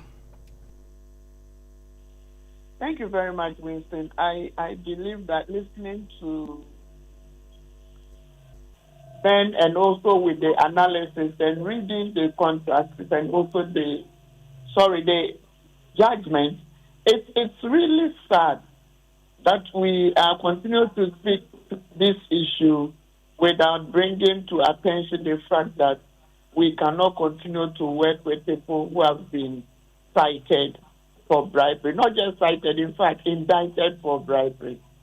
This contract needs to be reviewed. And let me say so because we have laws in this country. Take the Procurement Act. It's about issues around debarring when people have been complicit. And in the case of the U.S., we have the Foreign Corrupt Practices Act, which also justifies this. So we cannot continue to engage, particularly when we know there was a renewal, which might also, we cannot conclusively say, which might also have gone through some of these sweetheart deals that happened in the past. So far as there were issues of political influence, there were issues of opacity in the negotiations, there were issues of weak diligence that has been cited, and also inadequate scrutiny by state institutions at the time. We also have issues around third-party intermediaries because we've talked about disclosure regimes that have not been done very well. And then the key issue for me is around the beneficial ownership transparency and then due diligence before engaging these intermediaries. And we see serious infractions when it comes to Ghanaian officials who are so very complacent. And remember, I indicated in the beginning that bribery is not a crime that you can say it happened in the past and you cannot go back retrospectively to go and deal with. So this is an issue where we can come back, building on the case from the U.S., to stand our grounds to say that things did not go well. And I'm very sure we will not be in any way cited for breaches in contracts when it comes to even international protocols. I believe as a people we need to be serious. And apart from saying we are cancelling contracts, we should also be interrogating all the people who were mentioned. And again, I believe that as the people who are willing and ready to fight corruption, this is a good opportunity to show that what happened in the past can be brought back today and dealt with exhaustively. Okay. Now, there's a question from Ishmael to you, Mariada. He says, please ask the anti-corruption campaigners, when does money spent to facilitate business transaction become lobbying or a bribe? So for us in Ghana, our laws clearly shun what we call lobbying. The Criminal Offences Act is very clear when it comes to the issues of bribery, and it is a facilitation payment. Any payment that is made to a public official to facilitate a process which should be duly and legally done without any payment is a bribe. Greasing of farms, facilitating of processes, either their contracts or whatever, are bribes. In Ghana, we do not lobby. It is against our criminal code. What we know is a bribe. And so we shouldn't be talking about bribes. Perhaps the person should be talking about gifts. And even the issue of gifts is also not allowed when it is within a certain threshold. And when monies are given, the Ghana Revenue Authority gives a specific amount that we need to declare. And so the question we should be asking these public officials is, when they are giving this money, do they go to the GRA to declare that they've been giving gifts of $6,000, $10,000, $5,000? Because I think it's 100 Ghana cedis if it hasn't changed. So, in these cases, where they declared our gifts and was tax paid on these gifts that they received. So that is my response to Ishmael. But just by way of clarification, you say that based on the U.S. court decision, Ghana should definitely review this agreement. Certainly, without any whatsoever. I believe our lawyers should be on this already. If we are serious about fighting corruption, the Attorney General, Minister of Justice, and also the legal persons in the various institutions which have been cited should be on this, particularly the Minister of Energy as well. They should have even come out with alternatives and some counsel on how to proceed on this without the state being cited for liability or judgment debts going forward. All right. Thank you very much, Mariada, who is Executive Director of Transparency International Ghana. Ben Boache, finally from you, what would you say? Yeah, Winston, I think we have to take this matter seriously. And you look at the chain of events and how the state's interest was sacrificed. The one who took 5,000 is as dangerous as the one who took 1 million. All right, because along the chain, there are people who are supposed to deliver technical inputs. And if you sold that capacity for 5,000, you cannot even fault the one who took the ultimate decision. based on your technical advice and show the country away. And we need to start holding those technical people accountable for, some of these infractions and some of these complicities as they happen. What is also worrying is that, when you look at the Constitution 1992, one of the safeguards you have is the approval of Parliament. And that is to ensure that after it's gone through all the technical details, they can assemble the evidence and be able to look into it. We may want to ask questions whether there is enough capacity in Parliament to be able to do that, and also make sure that all those technical work could properly be checked to safeguard the public interest. And my experience over the years has been that part is much more problematic, because not much technical work goes into deciding. You have few people who sit on the committee, and they hijack the whole committee and become more or less the technical people who may, as this is unfolding, may have just been compromised with just $30,000, and then the entire country, is shortchanged with that magnitude.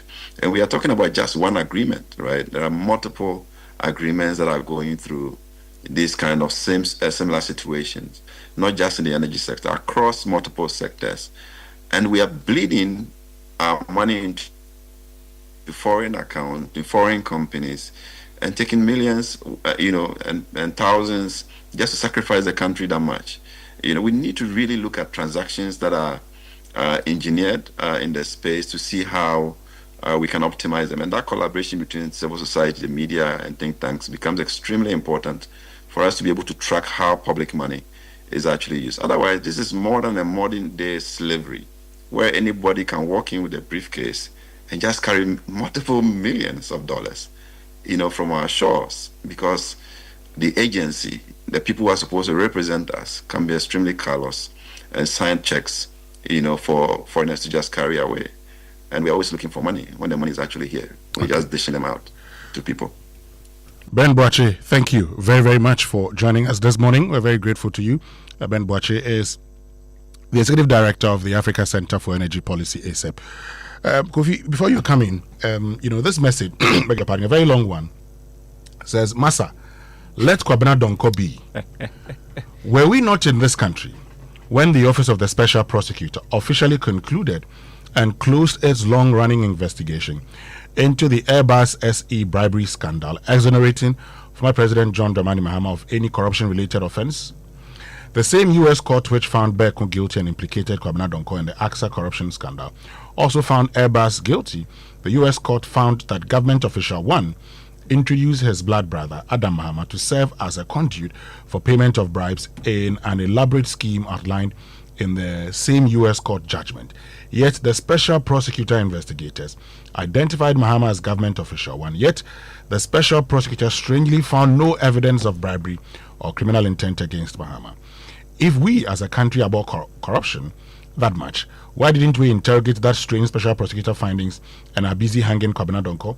Is it because Kwabena Donko is a small fish? We either support the findings of the U.S. court judgments in both cases implicating Mahama and Kwabena Donko, or shut up. The hypocrisy of approbate and reprobate, where convenient, must stop. And let me just say that the document, as I have read it, I do not see anywhere that mentions Kwabena Donko's name. Not at all. In fact, he resigned at a point, and the finance minister then was the caretaker minister for energy, right? Sure. And in fact, I'm looking at for power, actually. For power, sorry. I'm looking at the parliamentary committee report that got this signed, and you know who signed the committee chair? No, who's that? Alhaji Amadou B. Sorogo. Oh, he was a chairman of Madina for Sorogo and Sorogo for Madina. Okay. And Winston, funny enough, you mentioned the government official 1, right? But in this deal, there is company 1, right? Okay. And company 1 is where the president's relative was actually linked. Now, that's the presidential relative. Exactly. What did he say? It says he was associated with Ghana Consulting Company 1, one of the fake companies, right? He traveled to Istanbul in January 2015 for the meeting. So the said relative to the president was part of the delegation that traveled to Istanbul in January 2015 for the inspection. Okay. He was also copied in a draft invoice emailed in 2016, and that was the one that was noting the 2 million invoice, which was still outstanding. Okay. Well, Isaac Ofieje, thank you very, very much for joining us this morning. Folks, you can definitely tell us what your thoughts are. Join us on X, use the hashtag JoySMS. Then on WhatsApp, 055-1111-997. Stay with us. We'll be right back after these. Back to school season is here. Then I have had at least 2 friends who told me point blank that one said, he's saying, unless you put money to it, it won't work. I'm saying this because you have a situation where it's not like people want to pay bribes, but they come to a conclusion that unless you do that, you're not going to go for it. Now, the second person told me point blank, look, when I go to certain places, my way is smooth because I've paid all of them. And I'm saying this because if you're in business, if you're a lawyer, if you have to deal with some of the systems that we deal with, you come, to terms with this fact that many times people want to tell you that, please, stop wasting my time trying to do the right thing. Okay? Pay your way through it. There are rumors, I say so, rumors, that even state institutions that want bills, laws passed in parliament, have to facilitate it. That has always been there, but what have we done about it? Exactly my point. Because the speaker now has admitted it before. So see, we have generated a culture of bribery. And it's not about people's salary. It's not about people's salary. It's a culture of bribery. You know what takes it away? Harsh enforcement, 1.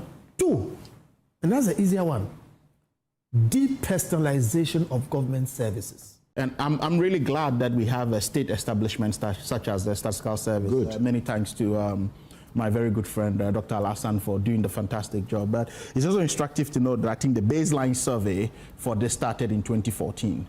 So to allow for annualization. You mean 2024? Sorry, 2024. Yeah, thank you. I beg your pardon. So 2024, and to allow for annualization of this. But it also gives a representation where what I did, I think I was looking at it and something struck me. I was like, let me look at it by regional basis. So I looked at 2024 and 2025. So I looked at 2024 for my home region, Upper West. And then I looked at 2025 and I saw an increase. And I was like, what's really happening in the Upper West region that has had an increase from what it is but it was lower in the rest of the region. Yeah, it's surprising how they they find out early in the year 2025 it was not that much, but later in the year 2025 then it increased. So again, I mean, we can only, as I said, from an anecdotal economic pressures. Sorry? No. Economic pressures.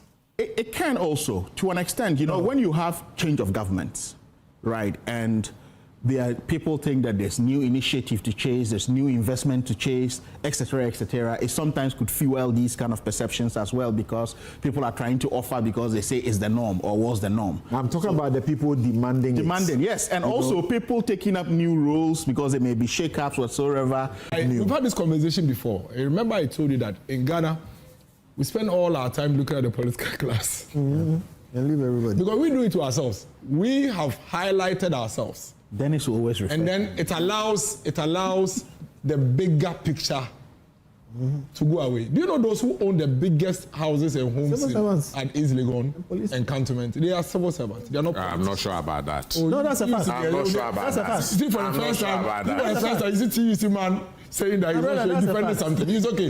You hold your peace. It's okay. You know why I'm saying that? There is no MP trip or minister's trip, as you are trying to reference it in Turkey or any other thing, that doesn't have a technical man on that trip. Facilitated. There is no committee meeting that doesn't have a technical man on it. There is no minister that signs a check. But of course, the bigger problem is our society as to whether we really, as a country, we really abhor bribery. That is the question we should be asking ourselves. And then if we don't, we cut the pretense. Because this morning in the chief's palace, a group of persons who have gone to the chief with their concerns, and the chairman is saying,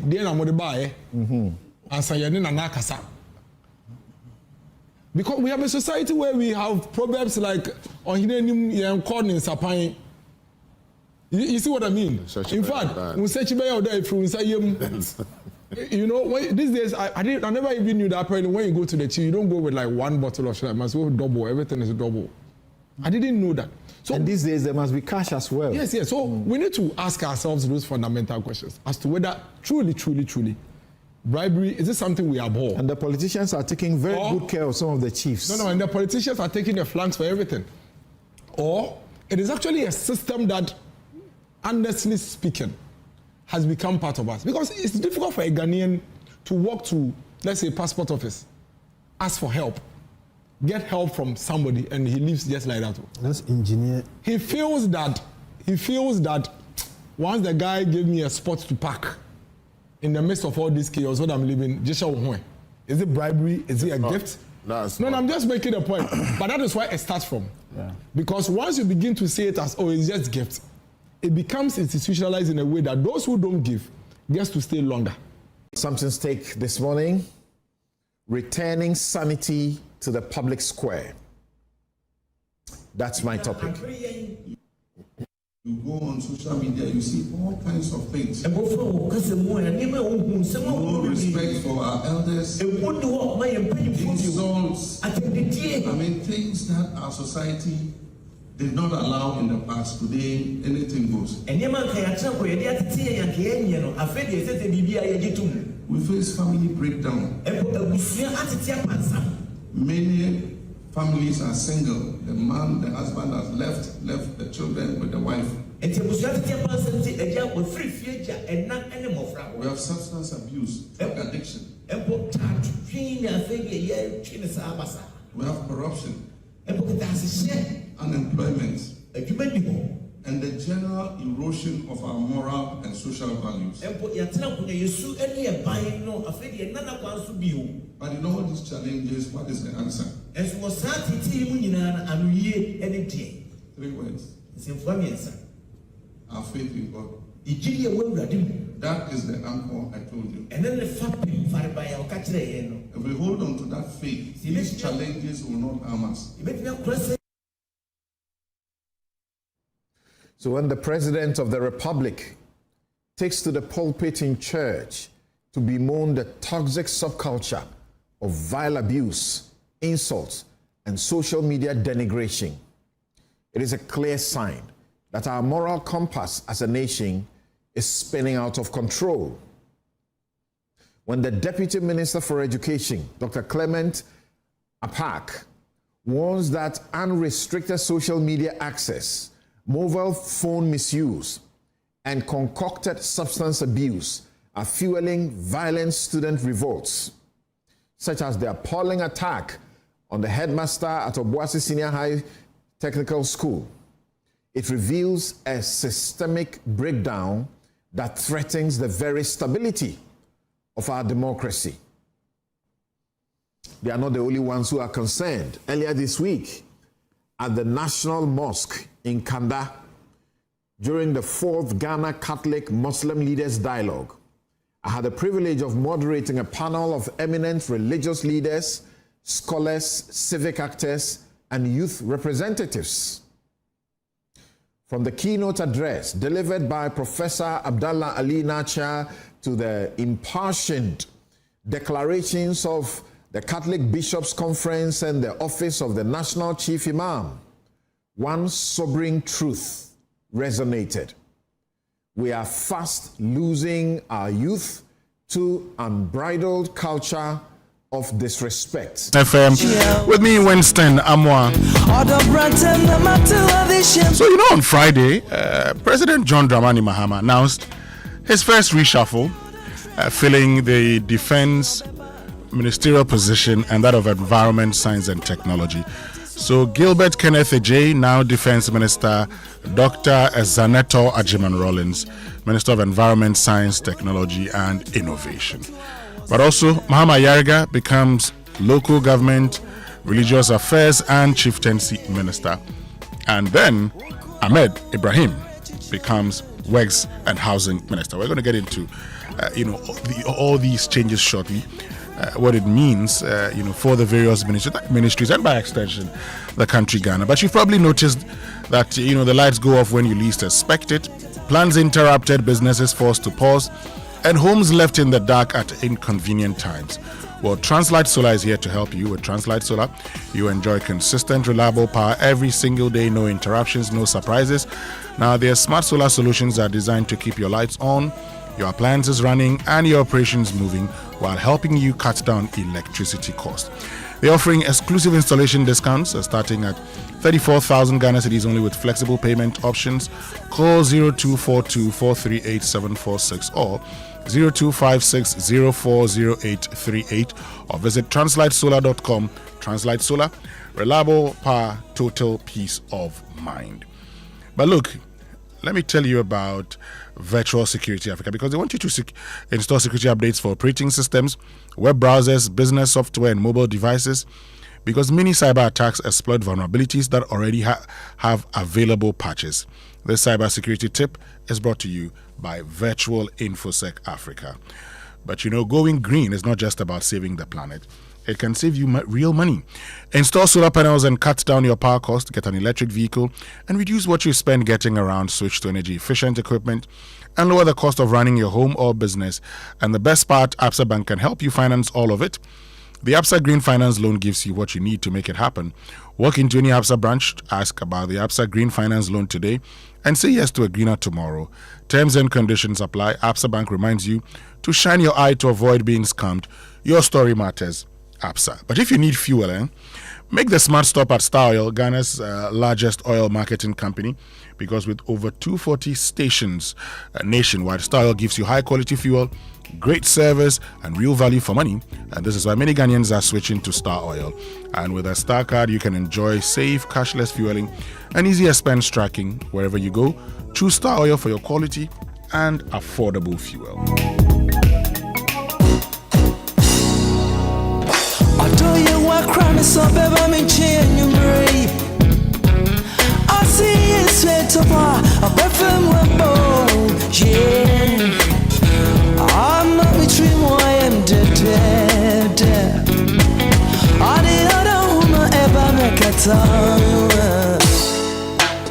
I see ohum kesi tupa mami mo akrada kesi bomba mami so yeah nadia odia bana dia sampa esumbazo cheya dinyina adia ona treme elim report your beba akamele mitoma bese for mama na tiswabo. Bro, makuma tote. Una uni madra etwa wasia. Bro, makuma tote. Wokwana uni marechi tranu endra.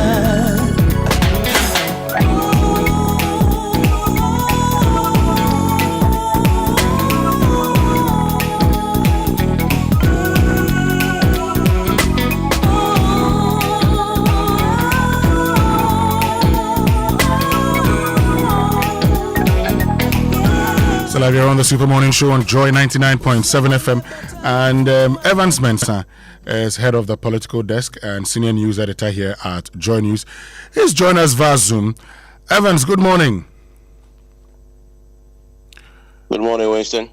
I hope you're doing very well this morning. I'm doing great. You? Well, as you can see, God is still taking very good care of his children.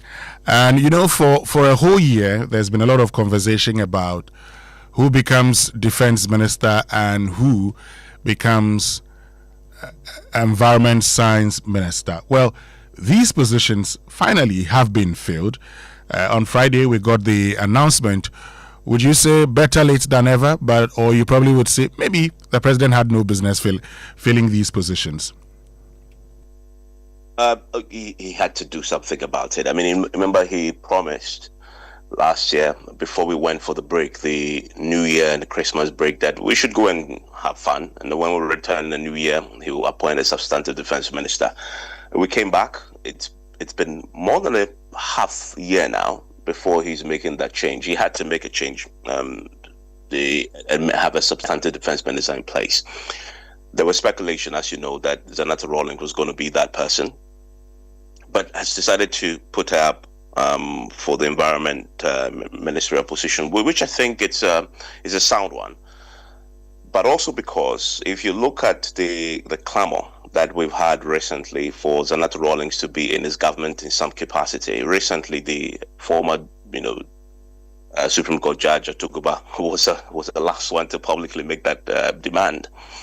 It was obvious that the president had to make a decision where Zanato becomes a part of the picture. But if you look at it more broadly, it also takes a very important box for the president. The president, last year when he read his first State of the Nation address, made a commitment. We've had the Affirmative Action Act passed, the 2024 one, that says that there must be 30% of women in government must be women. That quota is very important. The president committed that he would ensure that he meets that quota. At the time he was reading the State of the Nation address last year, he was somewhere 23.2%.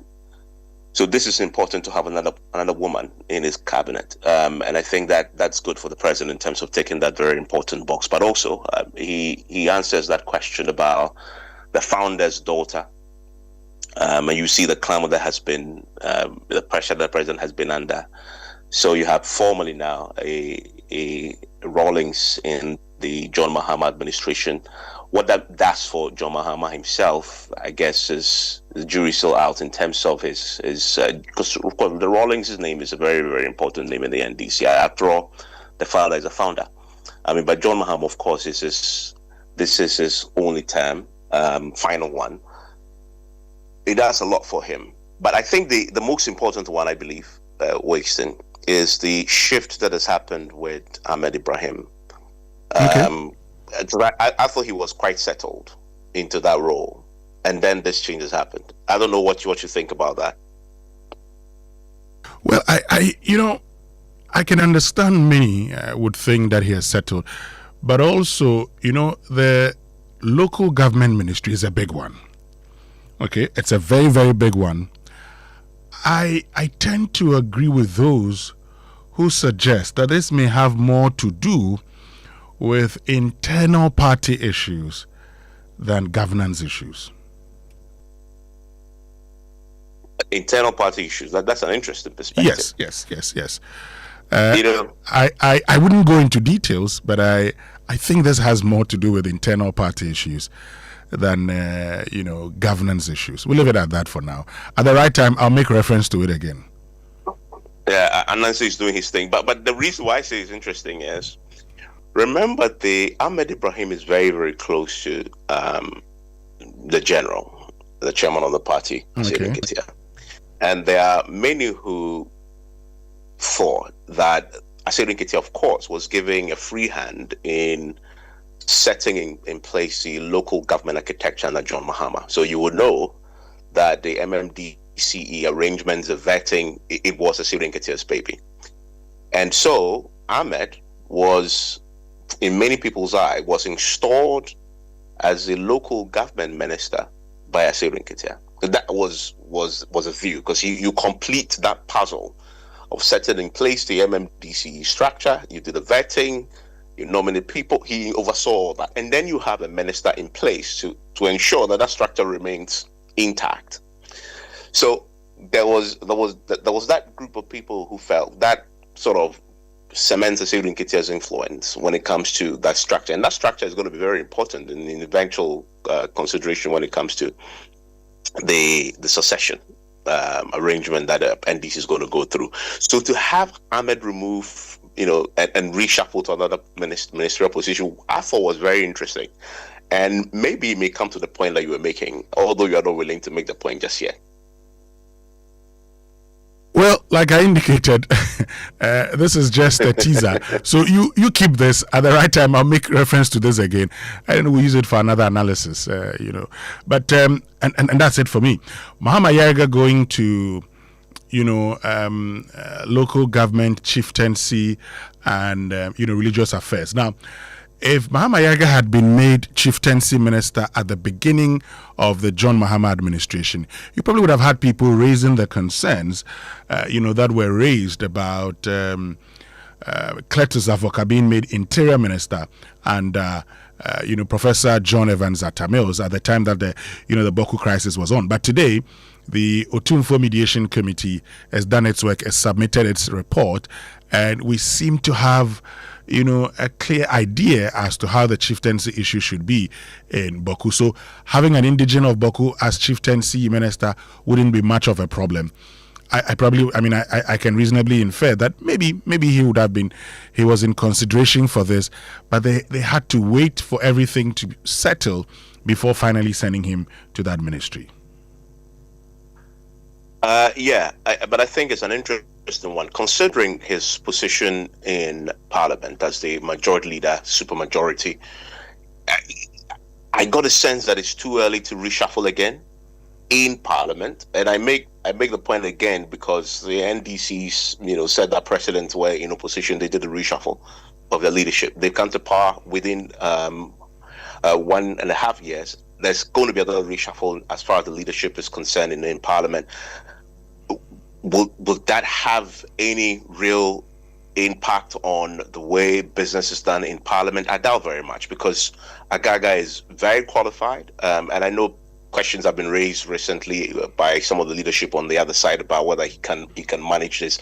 Same was said about Atoforsen when he was the reshuffle happened and he became the minority leader, but we saw what happened. He proved to be a master tactician, a major thorn in the flesh of the MPP at the time. Agaga, I believe, considering his long-standing service as the Defense and Interior Committee, he was the ranking then, and then now becomes a substantive, the chairman of that particular committee, and then now being elevated to become the majority leader. Should be able to manage that. After all, you have a supermajority. What can go wrong? But it's the Ayariga's movement to become the local government minister, and you hit the nail on that head. The Boku issue is a very, very dicey one, and mixed in there is a chieftaincy challenge. How he manages that process going forward is going to be watched very, very close. And there are many across the country such as that. But local government is going to be one of his biggest challenges. And so this is the minister who is going to be carrying the very important mandate of the Constitutional Review Committee's implementation work around the local government structure with the MMDC elections going forward. Already, there's a big challenge he needs to overcome there because of the government position on the matter, which is that the 5 of the MMDCs will be nominated by the president. 2 or 3 of them then will be shortlisted, one of them being a woman, and then the 3 will go for the elections. The MPP position is going to be against that because, as you know, in 2019, the NDC, if you listen to the chair of the Constitutional Review Committee, it is a deviation from the NDC's original position in 2019, because at the time, they wanted a purist approach where no politics attached. Just people put yourself up, campaign, get elected, and go. Until Akufo-Addo then said, no, we need to have some partisan, coloration to the process, and they sort of backtracked, and the process died. He needs to now manage that process going forward, and I think that's going to be another big challenge for him. Ayariga is obviously very good in terms of negotiations. He's a likable character, Winston. But I doubt very much that is a place that he can get compromised unless something changes. Last week when I interviewed Asiori Ketia, he was very clear that you're not going to compromise on the subject of the president's hand in the nomination of people. That's going to be a challenge for him. And of course, the many chieftaincy positions and conflicts across the country. Finally, Evans, let's look at the defense minister role. So Kenneth Gilbert Ejay, he was appointed Works and Housing Minister. He had been Deputy Defense Minister. Following his appointment, we've seen that he was at the University of Professional Studies, Accra, to read an MA in peace, security, and conflict studies. But what do you think he brings to that ministry? It's a very interesting appointment. I mean, I honestly must admit I don't know much about him until very recently. but it's very clear that the president really, really trusts him. First, look at the man he's replacing. I mean, Winston Amoah was seen as a president's darling boy, a president's confidant. And to be the defense minister, you must be. The president must really trust you to be in that position. Now, and also consider who the president put there to act. And he's been acting for more than a year. That's Ato Force in the game. We all know the president really trusts Ato Force as the finance minister. The fact that he gave him that additional significant cabinet portfolio and he managed to trust him to manage it for more than a year. To give that to a J tells us everything you need to know about the faith that the president had in him. Now, I say had because of the recent flood that happened. And I get a sense, I mean, my view, as far as the flood is concerned, what happened recently was that it was a monumental failure because we all knew what was going to happen. They set up a task force where they came in the first few weeks of the administration for a reason, because they knew that too. And yet, they watched it happen. And he issued a statement that I thought was poorly constructed because it gave the sense as if they didn't know that this was going to happen, in spite of the fact that they had started processes to, that wasn't managed properly. And if there's anything that sort of proved that that challenge, it didn't quite tick the box in terms of the competence required to manage it before and after the flood. What's that for me?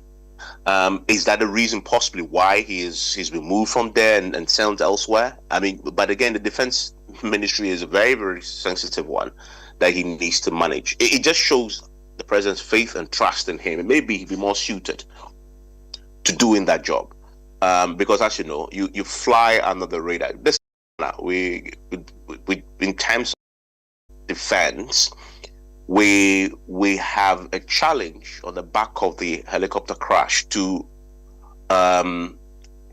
if you like, retool the military. That is a very big task that this government actually set itself following the helicopter crash, and we've been playing politics with that for a long time. And if you speak to the generals, they've been clamoring for that to happen for a long time. The reason why we haven't done it is partisan politics. He needs to get that across the line. In the 2026 budget, the significant budgetary allocations were made for some retooling, helicopters, etc. In the media review that was read, the government was very silent on that subject. He needs to pick that up. He needs to get bipartisan support for that retooling to happen. It's one of those very urgent things that must happen, that he must lead. I don't know his ability to reach across the aisle. I think the jury is going to be out on that. Okay. Well, Evans Mensah, thank you very much for joining us this morning. So that's Evans Mensah, head of the political desk and senior news editor here at Joy News, joining us here on the Super Morning Show on Joy 99.7 FM. You can also have your say, okay? Join us on X, use the hashtag JoySMS, then on WhatsApp 055-1111-997. Stay with us. On a return after these messages, we're going to be joined, by our friends from Imani Africa, because it's important to have a conversation. And that conversation is a conversation about plastic waste management. And tomorrow at 10 a.m., Joy News and Imani Africa are having that conversation. And so Dennis Asari, Senior Research Associate at Imani, will be joining us to tell us more about this. That's coming up after these. We'll be right back.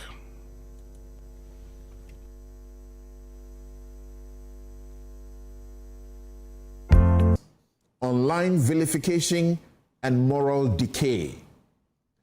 It is deeply troubling that young citizens now view online abuse targeted even at the elderly, religious leaders, state officials, and the president and the first lady as a badge of courage or a lucrative venture. But let us be candid about where this rot originates. And I disagree with all of you on social media who are insulting the president and abusing him again for beginning to say the things we need to hear for a restoration of our moral fiber. Stop it. It's completely wrong, young people. The youth did not invent this toxicity in a vacuum. They inherited it from the political class. That's the fact. We must unequivocally denounce the political leaders and partisans of our political duopoly who sponsor, encourage, and deploy armies of social media commentators to destroy reputations, trade in fabricated news, and unleash profanity on political opponents. When politicians glorify insults as political strategy, defend errant supporters who resort to character assassination instead of intellectual debate, reward digital abuse with patronage, they lay the foundation for the lawlessness we now witness in our schools and on our streets.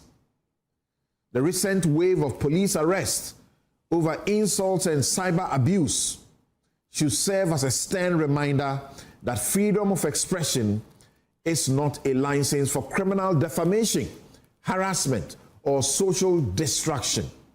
However, law enforcement alone cannot heal a broken culture. We need a deliberate, collective, national renaissance. We must begin by starving these toxic actors of their currency. Citizens must actively boycott and shun reckless bloggers, clickbaits, peddlers, and media houses that profit from weaponized falsehoods and sensationalism. I don't know what you get from listening to those stuff. Some of you complain about this, but you are hooked to the same wrong and you are encouraging it. You are giving it currency. State regulators and educational authorities must heed the urgent call of our religious leaders to restore moral discipline and institutional governance in mission schools. They are asking for the return of the mission schools to them so that they can have control and give up what we used to know about the mission schools. If we truly love this nation and care for the generation coming after us, we must replace partisan bigotry with civil discourse, match rights with civic duty, and restore respect for truth, authority, and human dignity in our public square. And that will be my take. Is democracy under siege? So see, there is the bigger view you need to have, and you have to take it from the point of what happened as in the demonstration and what they were saying, okay? And for me, I like to make the point that when you talk about an attack on democracy, it never, ever in the history of mankind happens suddenly. It creeps on you as a nation. Chairman is supposed to say that. Yes. And the people read history. I gave a lecture in Germany on this matter, and I was explaining to these white people that the people, Hitler and Mussolini, used democratic principles to enter office. And then when they got into office, they used laws and other things that are supposedly part of the democratic system to cancel out constitutionalism and the democracy they had, made themselves kings essentially, and led their countries into trouble. And everywhere that people have been oppressed, it starts slowly. Look at America today. So when you ask, is democracy under siege? Somebody will tell you, oh, but when you protested, nobody came to beat you up. Look, this is an improvement, because I was beaten up. I have been attacked by policemen, okay, trying to get close to Jubilee House Gate. So we are moving slowly. But you know what? It is the activists you saw on the road who push the boundaries of freedom and democracy and make your liberty assured. When you see people demonstrating, whether you agree with them or not, first have the respect for the fact that they put themselves on the line to push the boundaries of our democracy. You may not agree with them, but respect their activism.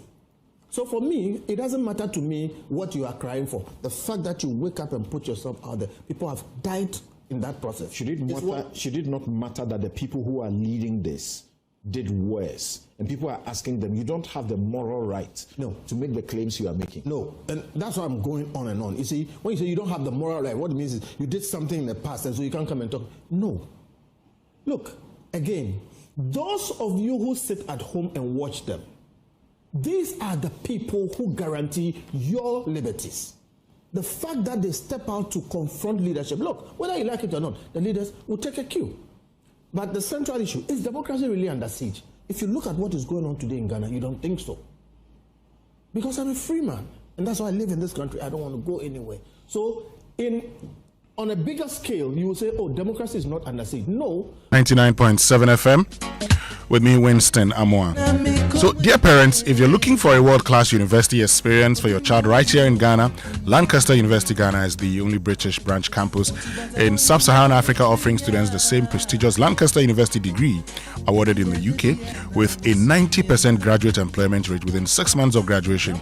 Your child gets a head start in today's competitive global market. Students can choose from programs in business, law, computer science, economics, marketing, international relations, and more, all in a modern campus environment designed for success. Applications are now open, so go to lancaster.edu.gh or call 0209 607 008 or 0302 747 700 today.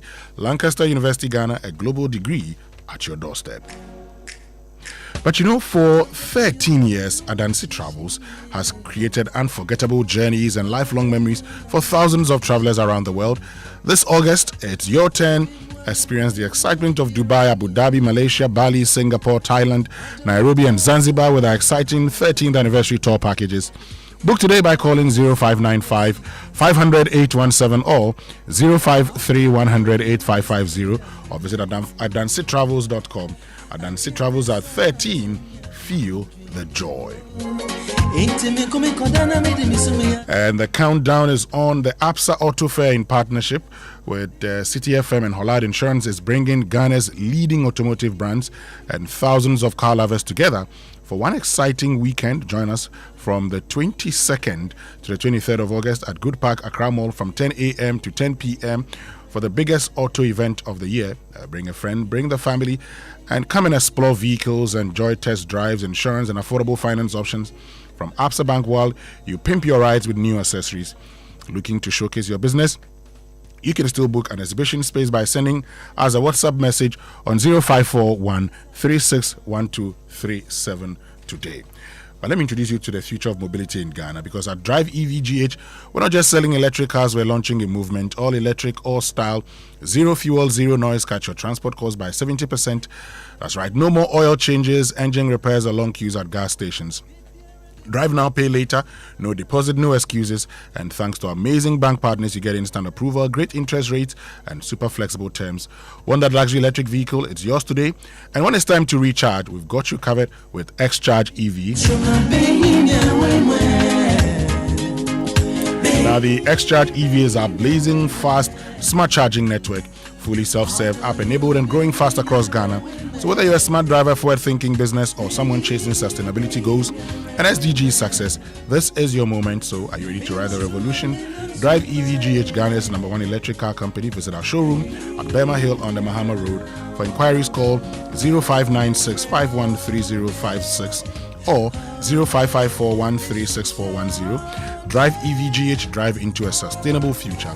But if you're planning for the future, it begins with the decisions you make today. So save and invest early with EDC to build wealth and retire comfortably. One clear sign of financial growth is when your money starts working for you through steady returns and long-term wealth creation. With EDC, you get professional fund management, flexible investment options, the potential for higher returns than ordinary savings, and financial security for retirement and future goals. Your financial independence is possible with EDC. Sign up today. For inquiries, call 0302 610 400 or WhatsApp 0509 268 414. And the Digital Asset Summit Africa 2026 returns to Accra on the 16th and 17th of September at Kempinski Hotel Gold Coast City. It's held in collaboration with the Bank of Ghana's Virtual Assets Department and the Securities and Exchange Commission Ghana. This year's summit will bring together policymakers, regulators, central banks, financial institutions, investors, and technology leaders from across Africa to explore how digital assets can drive investment, create jobs, and economic growth. Register now at dasummitafrica.com.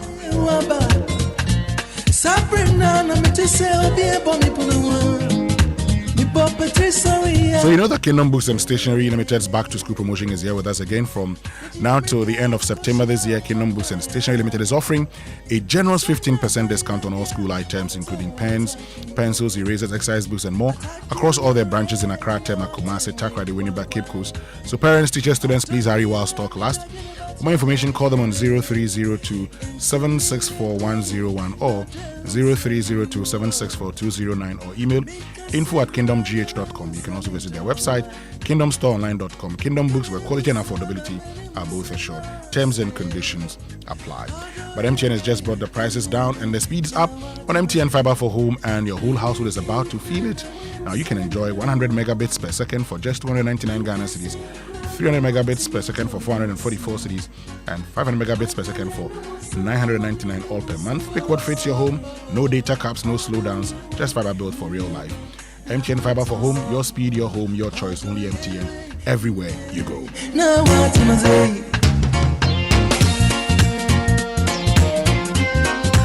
So Dennis Asari with Imani Africa, he's a senior research associate. He's joined us this morning to have a conversation because tomorrow, Joy News in partnership with Imani is having a conversation about plastic waste.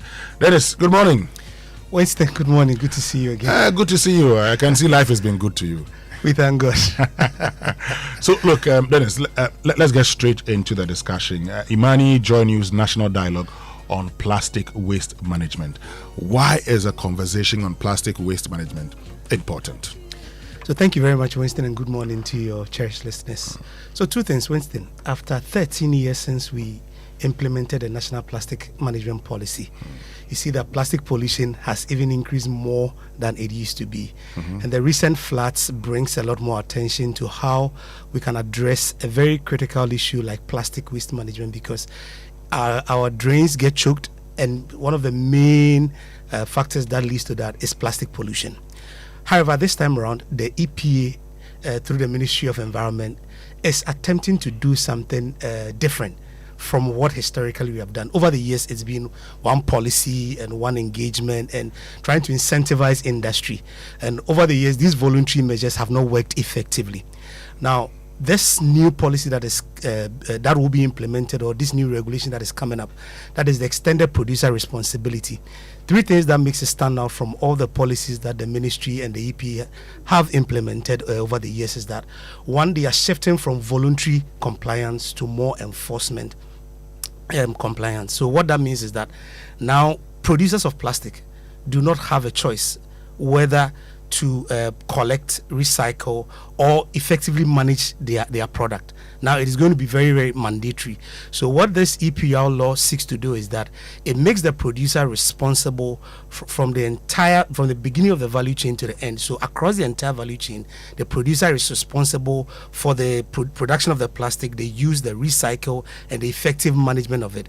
What is even more interesting is that the producer is also even mandated to explore more recyclability of their product. And so what the EPA is trying to do is that they are trying to move away from voluntary commitment to improve products, plastic product we put on the market, but even more so ensure that the producer who put the product on the market is fully responsible for its management. It is something that has never been done in our history when it comes to plastic waste management. And if you look across the world, all the countries that have been successful in managing plastic waste, EPR system, that is the extended producer responsibility measures, have been the most catalytic policies that brought them a lot more effectiveness. One key feature of this law is also that it is going to establish a take-back mechanism, which means that the producer would be mandated to set up systems that collects the waste, which means all the regulated product, that is PET, HDPE, flexibles, and even other rigid plastics, the producer will set up mechanisms to collect that plastic waste. And so this policy, or let me say this regulation, is going to be very, very effective. And we think that because it is Ghana's first time implementing EPR within the plastic value chain, it is important that we subject the conversation to a lot more stakeholder engagement, ensure that all voices are carried along before this regulation is passed. And that is why Imani is working with Joy News to put this conversation on the national banner, ensure that every relevant stakeholder has a voice and contributes to shape this law. Yeah. So tomorrow at 10 a.m., the panelists include Ebu Bochi, Yes. who is president of the Ghana Plastic Manufacturers Association, Engineer Godfred Fifi Bwedi, who is deputy director, Climate Action, Sustainability and Partnerships, and Larry Koto, who is acting director for Sustainability and Circular Economy, and Engineer Dr. Glenn K. Jima, who is general manager, Jospon Green Transition Office. At 10 a.m. on the Joy News channel and also on Joy 99.7 FM, right? Well, Dennis, thank you very, very much for joining us this morning. Thank you very much. We look forward to the conversation tomorrow. Sure. Thank you very much, Winston. Sure. Folks, that'll be all from us this morning here on the Super Morning Show on Joy 99.7 FM. On behalf of the team led by Sami Odami, my name is Winston Amoah. Catch you same time tomorrow morning. Keep listening to Joy on 99.7 FM. Coming up is the news at 10.